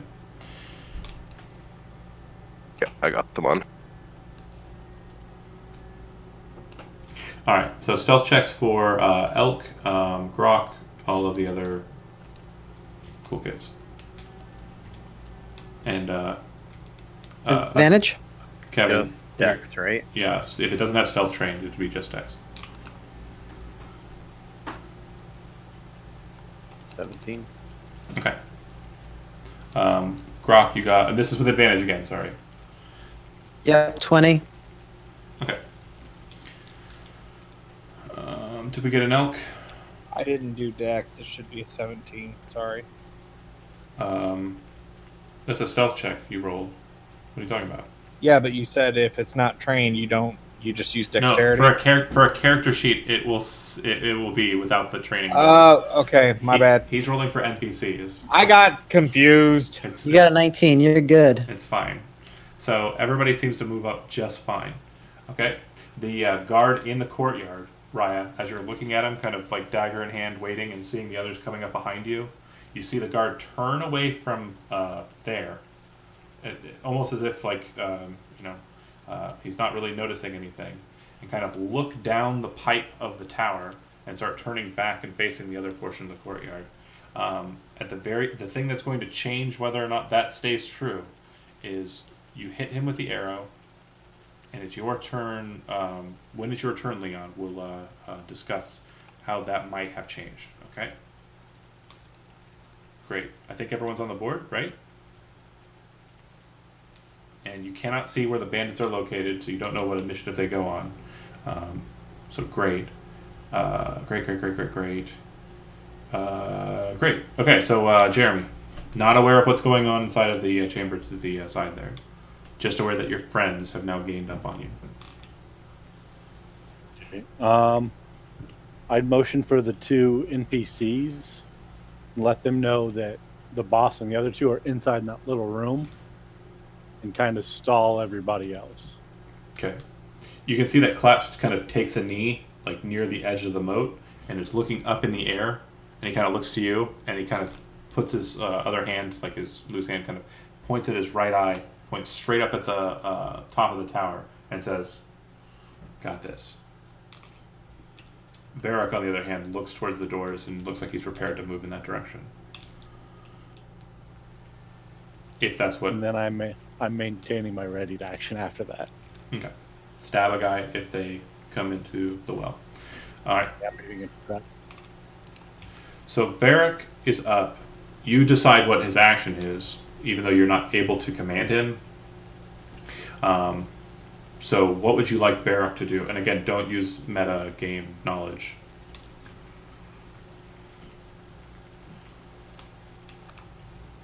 Excuse me. Yeah, you're muted. I was coughing. Yeah. So coming up here, who did Kevin shoot with a bow? You don't know yet. You'd have no idea. Yeah. Okay. And this guy is still like looking right at the breach. No. He's turning around.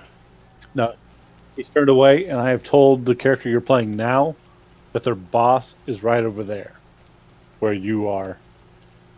Okay, then yeah, Varric would try to slip into the room with Kevin and Shambles. Okay. If that's the case, go ahead and make a stealth check with him. This one does have disadvantage because he is in full plate armor.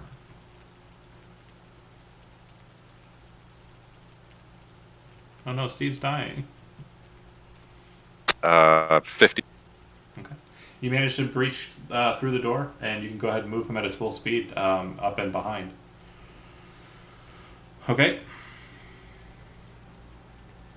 Let me. All right. So what do I see when I come in here? You see that the door to the north is open. You see Shambles in the corner looking through the door, and you can see Leon kind of leaning back against the door with his bow. The string still going twing, twing, twing, twing from having been from an arrow being loosed.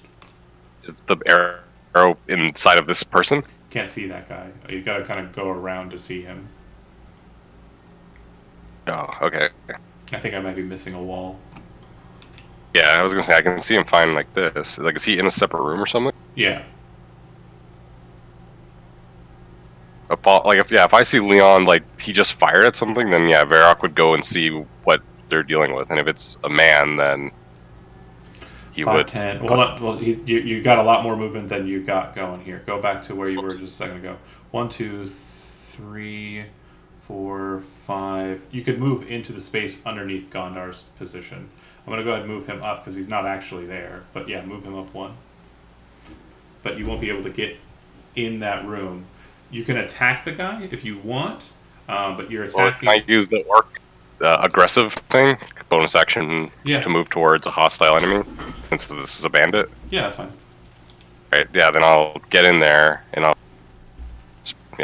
plunge my sword in You want to be 1 space over to the right. right there. Yeah, because Leon's technically in that square there. Okay, go ahead and take the attack. Like if this guy's got an arrow coming in, yeah, let's just kill him. Go ahead and take the attack. You do not have advantage for the attack. So, Ooh, then that's a fail. okay. Roll D100 for me.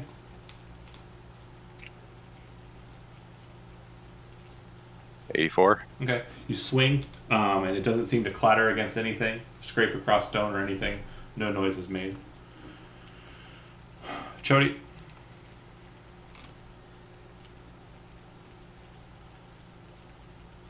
So I still can't see anything, but I know people are doing stuff. Hold on. Let me fix you up.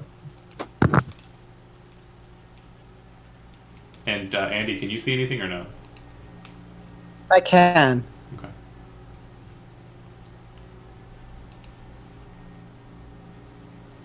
I don't see why you can't see anything, Bubby. You should be able to see everything. I got it now. Okay. Yeah, the guys I can't see. Sure. So I have heard attacks, right? Or are these all been stealthy? No, you haven't heard shit. The only thing that you see is Raya at the door, kind of pulling a knife, getting ready to stab somebody, but he hasn't stabbed Okay, anybody. then He signaled I am to still lure. When you got here, I motioned for you to wait here with me. right. I'm saying, can I see the ballistas on top? Yep, and clap. Okay. Clap the guy with the crossbow is pointed up at one, and when he was told to go in, he kind of did a gesture like, I got eyes on that one, and he's pointing at the one on the southwestern side, so the southeastern Okay, side. I'm gonna keep my eyes on the other one, and if stuff goes down, I'm going to go for it. Okay. Grok, moving up there, Trundle. What would you like to do, Grok? So, can I go straight up here, or is that? No, you have to go around into the outside because that's an arrow slit. Like right here, you mean? Yeah. But is Rhea saying don't move right now? Wait. Would I have seen what he said to Ben? I have not spoken any words. But you have made a motion. Did you? I would have put my hand out like to you specifically, like, hold on. Yeah. Then I would hold my action until, or delay. Okay. All right, you take your position there. Make a perception check.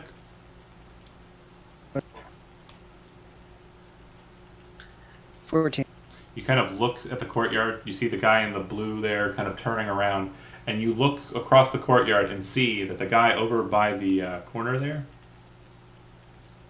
that guy there, is looking straight at you and is lifting his weird-looking crossbow to point directly at you. On initiative 14 as well, but lower than Grok, you hear him over the rain yell, "You just let a fucking half-orc knight in!" and shoots the crossbow at Grok. 12 misses, right? It does. It misses you, it hits the stone wall behind you, and actually embeds itself into the stone. The second that that's yelled, you hear, and the bandit who's on the ground with the arrow kind of grabs a hold of a weapon, looks like a short sword, and stabs up at Leon. Does a 17 hit? Leon? I think it's a miss. No, it's a hit. Okay. So you'll take 4 points of piercing damage. as he kind of attacks, but you see that he's trying to kind of call out, holding his left hand over his neck, as the arrow shaft is kind of lodged in there pretty good. And the guy in blue kind of turns around, sees Grok, sees Raya. Take your ready to action if you'd like, or are you waiting for someone to come close? Could it be could I pull back and out of cover into not you. cover? Oh, I'm not talking to you. Am I not hidden behind the rock? Yeah, you are. He doesn't really. So I'd also. He doesn't really see you fully, but basically because you're kind of in an open position and he's looking down the barrel, he will see you at the end of this. So if you don't take your ready to action, your hide is dropping. Yeah, if he steps up, as soon as he's reachable, I didn't want to throw anything at him. I don't want to lose a dagger. Oh, I know, but I'm allowing you to step forward and stab him if you want. Would I still have sneak attack? Yeah. Okay. Because you were basically charging that attack for quite a while, so I'll allow some liberties for that. I have been charging my laser. It's like a Smash Bros attack. I'm assuming he's coming for Grok. It looks like he's not moving this turn. It looks like he's just being alerted to the fact because the guy with the crossbow down the way called him out. Okay. Yeah, because I really don't want to get murdered on my first adventure, but Sure. If you don't want to pop out, you don't have to. You don't have to take the ready action. no, because we got eyes on the roof coming up next, and an elk. I'm sure that elk's going to save me. So yeah, I'm going to pop out and stab him in the face. Okay.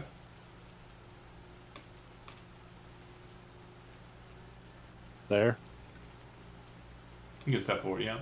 There you go. And then make an attack with advantage. 27. Oh, yeah. Great. So, okay, real quick, how we're doing critical damage, okay? I don't think I've got everybody keyed, especially yours, because yours is a brand new sheet. Sure. So go ahead and click on the damage characteristic for the dagger. Okay. So the roll result was perfect. The second amount will always be maximized, okay? And then extra damage, the roll result will be doubled. So you need to, you didn't key the 6 sneak attack, but your first level, right? Yeah. Roll a d6.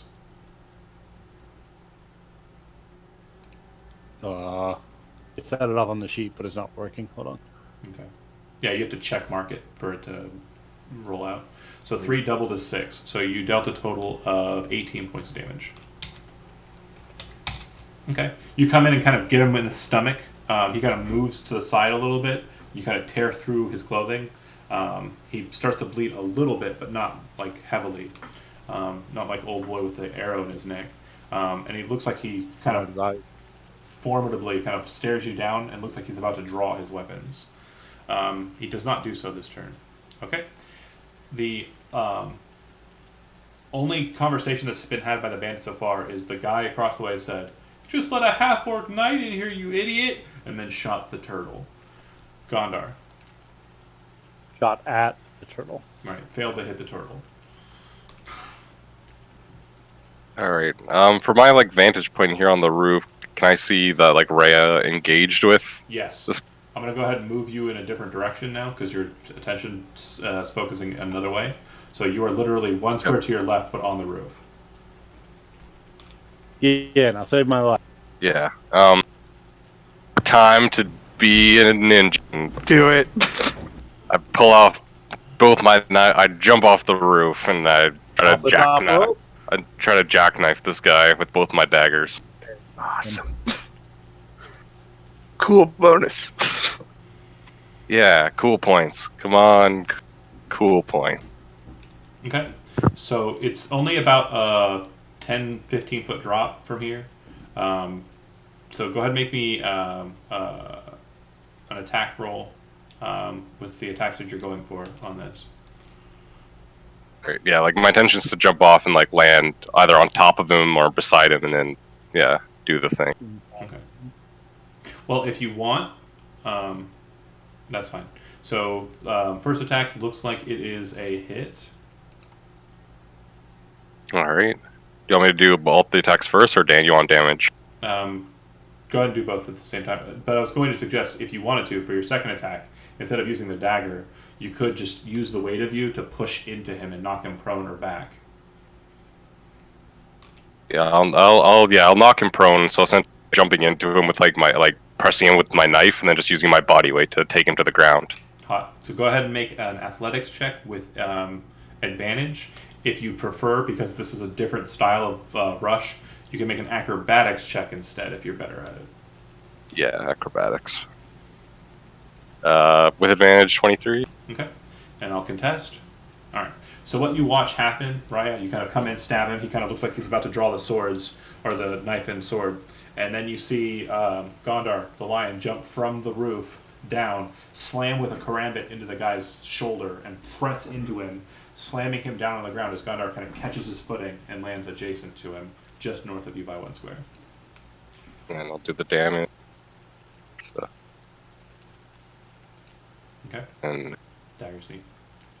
it didn't even roll. Okay, it's just so 14.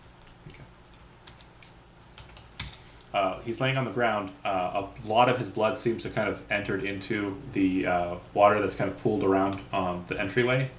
And he kind of looks up at you like confused. Didn't expect the ninja attacks. All right, the giant elk. Did we just become best friends? I put my I hand chant or whatever, the thumbs up. If you want to one I up understand. Steve right now, Kevin, it could bound off the wall to the right of Grok, then bound off the wall above Grok, jump onto the wall, and then jump down into the courtyard onto the guy.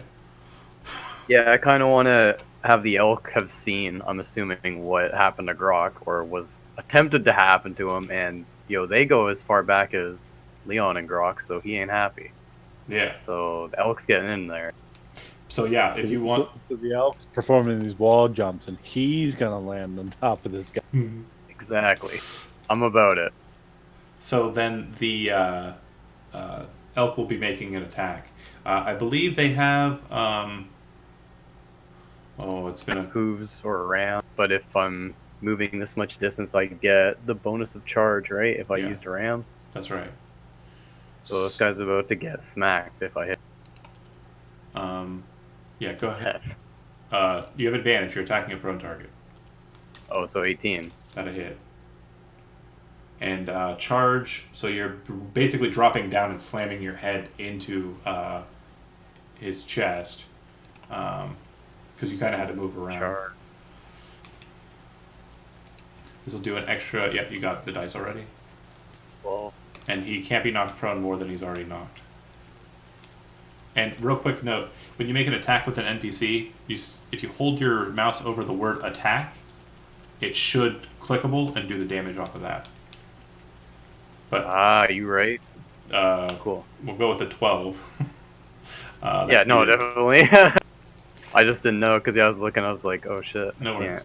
Also, another note, real quick for you, if you test this out, hold shift and then, or close the elk's character sheet, hold shift and then double click on the elk's token. Oh wow. That's- Okay. For NPC controllers, that's a easier way for you to micromanage. Straight Meepo mode. Elks have a Okay. natural sneak attack, right? What's that? Elks? No. I just want this dude to get wrecked by sneak attack after sneak attack. He does do an extra 2d6 damage to him though.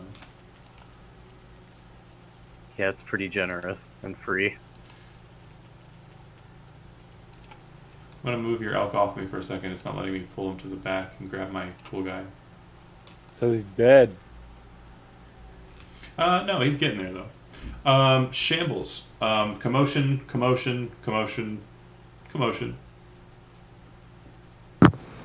Is it safe to assume the cover's blown? Yeah. Well, Nah. hell. Anyway, I'm gonna sneak in past Leon here. Okay. And get in there with the guy Party. who's dying. Oh. Okay, he's dying. Yeah, and I'm gonna give him a good punch in the neck. Got it. Your hands are made of hay. Oh, they're not. They're incredible. That was a 6. That was Yeah. a fumble. So he's kind of bleeding out of the neck, and then Varrock kind of hits him. A bunch of noise happens outside. He kind of goes, ah, and tries to scream to somebody else, and then you see him kind of like, it looks like he's about to kind of like tilt back. You swing at him, and in that last moment, he kind of drops his head to the side. Make a fumble saving throw, so just a d20 roll. D20. 17. Yeah, you just right over top of him. Did you insinuate that he died? Oh, no. He just kind of like spasmed, and it caused you to whiff. Bonus action. Kick him in the ribs. All right, 14. Yeah. that'll hit. 7 bludgeoning. So you watch as the Scarecrow comes in, swings his hand across the top, missing, and then brings his booted foot right into the bandit's stomach. You watch and listen as you can kind of hear the lower ribs cracking, and the guy just kind of becomes a crumple of bandit on the ground. These bandits are pussies. That guy just lost a fight to a literal pillow. Stealth mode. I actually was going to ask if I have shoes or if I just have little peg feet. I assume you have boots. All of your fights are pillow fights. I mean, I would assume you have boots. Okay. Because if you'd had boots, you'd have been there by now. Kevin. Do it. Yep. There is an arrow There's a shooter in the courtyard. Put him down. Yeah, there is an arrow slit in Shamble Square. If you want to pop into that, you can fire out, but you'll only be able to hit a prone target, so you'll have disadvantage on that attack. I mean, it's probably better than doing anything else right now. Keep So murdering this guy from places he can't see. It's funny. 13. Okay. That misses. It kind of scrapes across the ground. You were trying to keep wide so you didn't hit your own elk. Okay. Clapped, looking up and seeing the ballista crew. Chris, you will also, Benson will also see this as well. It looks like the ballistas during the last turn were being pivoted slowly downwards. So you're starting Outside or inside? downwards towards you. Like the business end is coming to bear towards you guys. So Claps takes a shot. Go ahead and make. I don't think he has the characteristic for a range attack. No, he doesn't. So what we'll do is we will quickly make one. And by quickly, I mean take forever to do it. Just roll a d20, actually. I'll do the math. That'll go great. He got a 5. It misses. Oh, All right. So Jeremy, it goes back around to you. He's down underneath an elk. The guy across the courtyard is looking at you. From the sounds of it, there sounds like there might be a couple other individuals in the courtyard besides. Like Yeah, I should finish this guy up Yeah. and hide behind an elk so that Steve will be free to go murder them. yeah. sounds like a plan. Murder him. Send it. You kind of look down, bring your dagger, and kind of drop it down on him. At this point, he kind of like turns to the side. The elk kind of moves a little bit. You kind of move the strike aside and kind of pull away. Not sure about that swing. Okay, Varrock. That was just terrible. Let's see if we can get back outside and.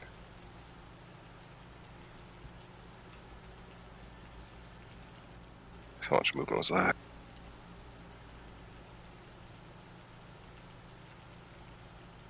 Don't you have the orc thing though? Yeah, I'm gonna do the orc thing. Be an orc. Okay. Occupy this space and then. Kyo! The critical. Yeah, damage. 6. Still alive. And NPCs do not have the same critting rules as heroes. Okay. Varrock's done. He's still alive on the ground, rolling around. Chody. It looks like they're turning the ballistas down in on your friends. All right, I'm going to pop them with a beacon bolt. Okay. Bacon bolt. 23. Hit. I said pecan. Pecan bolt. 12. Okay. You watch as the bandit basically gets struck by the lightning. or the radiance of the beacon bolt, and is slammed. It is lightning slammed away from your vision. The movement of the ballista stops, and he kind of just flies up like a good 5 feet in the air out of your vision. Straight up Emperor Palpatine in that. Good start. Okay. Grok. Yep. Can you tell me where the ballistas are? Basically in the two corners. So one is here, Okay. and that's the one that has a person on it. And then one is here, and that's the one that just lost its crew.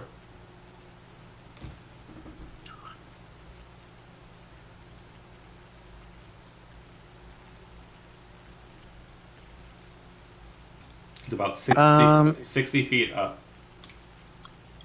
Up 60 feet up. Yeah, from your position. If I were to move 30 feet forward or full 5, 10, 15, 20 feet forward, then it would still be how far away? Still 60 feet up. The tower, the fortress is 60 feet tall. Yeah, I'm trying to. Would I be able to do thunder wave? Is that how far away? Not even close. Well, that's self, right? 15 foot from your. Yeah. You have a heavy crossbow. I do have a heavy crossbow, so why don't I shoot? Sounds good.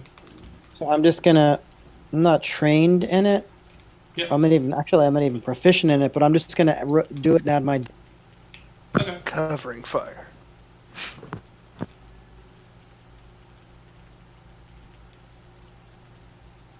So yeah, you can actually just, I mean, for the heavy crossbow, roll a d20 and then just add your dex. Right, that's what I'm doing. Oh, okay. All right. So it goes up high and hits. Go ahead and roll damage. It's a d10 plus 2. Okay.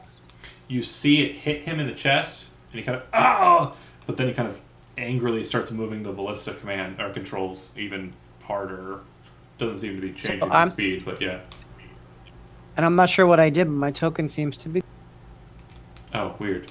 Hold on. He went in his shell. You can't see him. You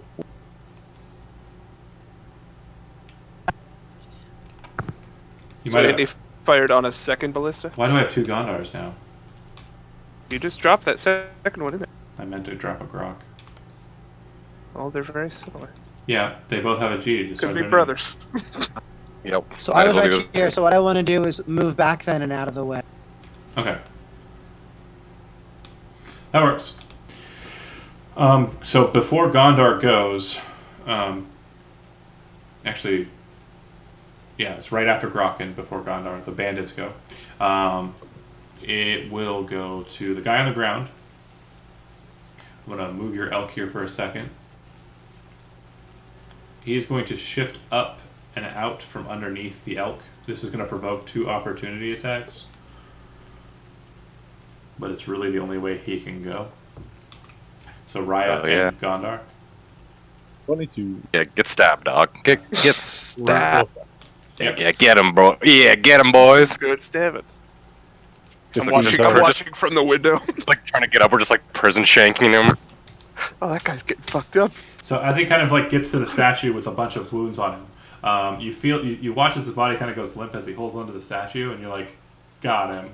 And then you watch as he pulls himself up, turns around, draws the 2 weapons, and smirks. He's going to attack Varrock with the 2 weapons. Better him than us. He does look like he's on death's door, by the way. Farah? Already? No.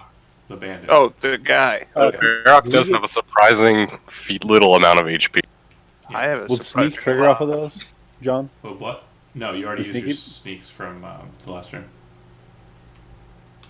No, I missed on the last turn.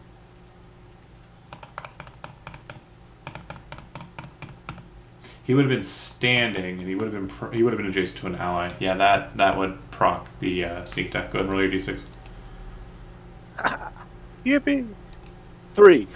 Okay, he's still alive. Damn. We just fall over dead. So close. On second thought. You could have gotten it, but it would have had to have been. Perfect. Yeah. The toughest bandit. He's a captain. That guy got This is elk. the leader. This is the guy we were looking for. No. Obviously. No, Just standing out in the open. he's a bandit captain. Okay, so his first attack against Varrock is a miss because Varrock has a 20 AC. Yeah. His second attack against Varrock is a hit. And his third attack against Varrock is a miss. So he swings once with the straight blade, second time with the straight blade, and then comes in with the dagger.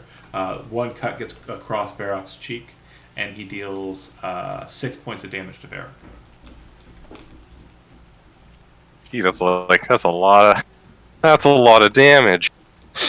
That's a lot of damage. Okay, it'll flip to more bandits. This bandit comes out of the towerway, looks down the barrel of an arbalist, and is going to go ahead and pull trigger. From around the corner through a secret door set in the wall comes another bandit. He's going to be kind of leaning around the corner. These three bandits, not really having a lot of options for targets, are all going to fire upon the elk. No. And the elk's AC is 14, not high.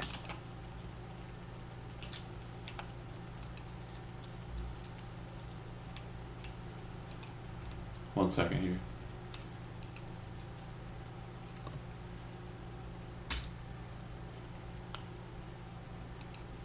For some reason, it's not letting me do the thing.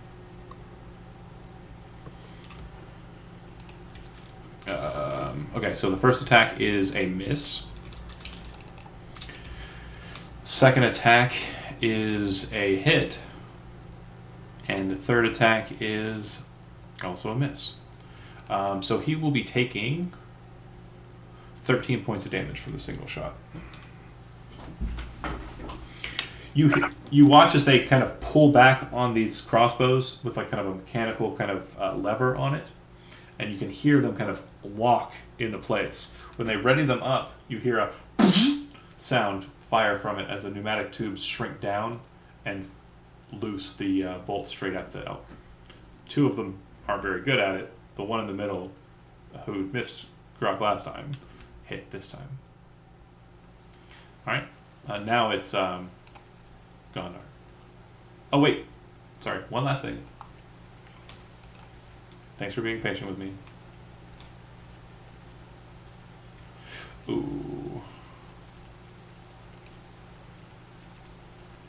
The ballista up above swivels into position with the angry guy.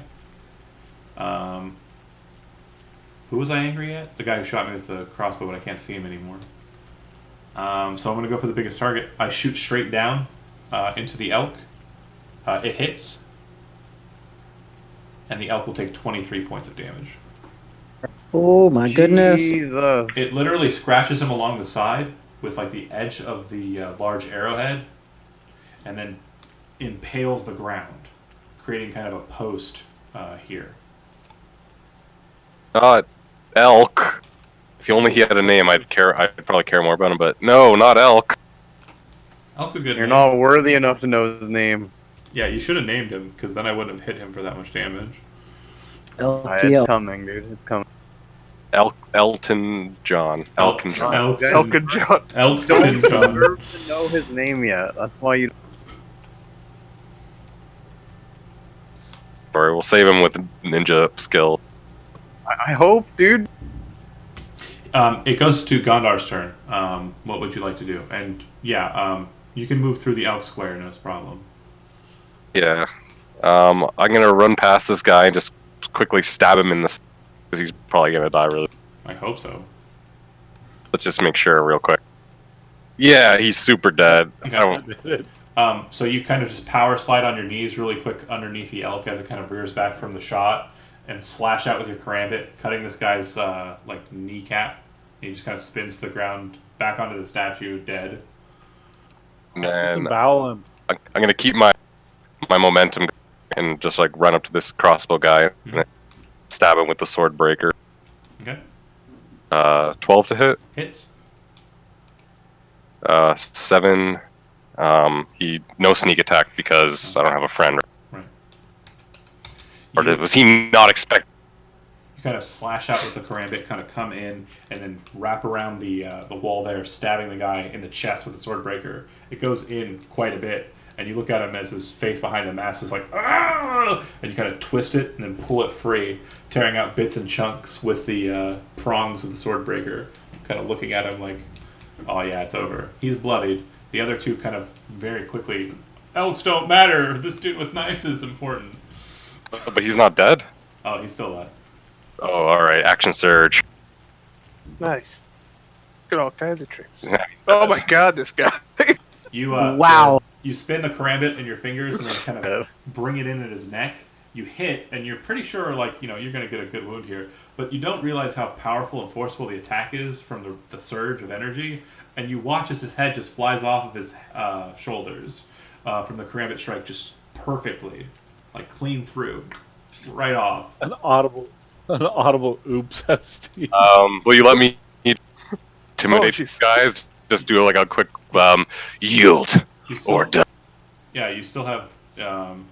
No. I don't get my bonus action back, or I would keep stabbing. Yeah, no, you don't get a second attack on that.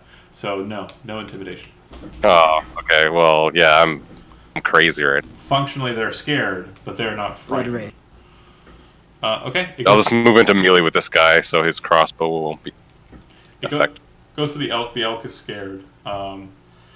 It would probably move away, in all honesty, outdoor. Elk's probably gonna run and hide. Yep. He did a good job. Bounds through and just Yeah. gets outside. Hurry It up and end this. looks really wounded. I'm trying. Shambles. Sorry, we went over a lot, didn't we? Yeah. Yeah. Yeah, we gotta go, man. Okay, I'm sorry. Oh, I also dropped off the initiative, I think. Or Yeah, because you killed When your you token. deleted yourself. yeah, I think I got skewed. Okay, real quick. I'm just going to, because it would have gone to. I'm just going to sort this out. It would have gone to Elk. You did get your action because the action is what lost your token. You're going on 14. You're not there yet. We're continuing with the initiative. I've got you tracked. Shambles. You can see outside the hole. You're pretty sure you can cut through the hole too. If you can make it to the guys, that'd be great. If not, that's fine too. You can throw a pitchfork. Yeah, I can get through the window, right? Is Yeah. that what you were saying? That's what I'm saying. Yeah, I'm gonna squeeze on out of here. And I can't quite see the two near him, so I'm gonna throw a pitchfork at this guy at the Sure. to the Yeah, if you move closer, Yes. you won't have disadvantage. Okay, and then go ahead and do that attack. Kevin, you can see out of the hole. He's probably not going to kill that guy 15. with that attack. Go ahead and make your attack. And then, longbow. Steve, you're on deck. Go ahead and make a clapped attack for me. Longbow hits, give me damage. Pitchfork hits, give me damage. 6. Okay, yeah, 11. like I said, you didn't kill him. The pitchfork stabs him, and he's like, ah! And he's holding his crossbow out, and he's getting ready to return the favor. And then the arrow slams him in the head, and he kind of just spins and falls. And then attack against the guy at the top, hits again. You watch as his body comes careening down and slams on the ground next to the statue.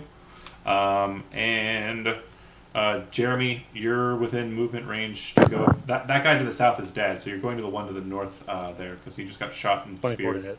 Yep, hits damage. And sneak attack because you're adjacent to Gondar. 10 total. He dies. So you rush in, slash out his throat. Realizing that's the case, the commotion that you've made has probably alerted the people to the on the inside, so they're probably in a more defensive posture or prepared to attack out. And we'll start the next session there. Hopefully we will not run over as much as we did. I apologize for that. Thanks for being patient, and thank your wives for letting you play longer. I'm going to go ahead and end the session. It was a good session. Yeah. We're just Good having game, so though. much fun. Thanks for watching Killing the Stream. All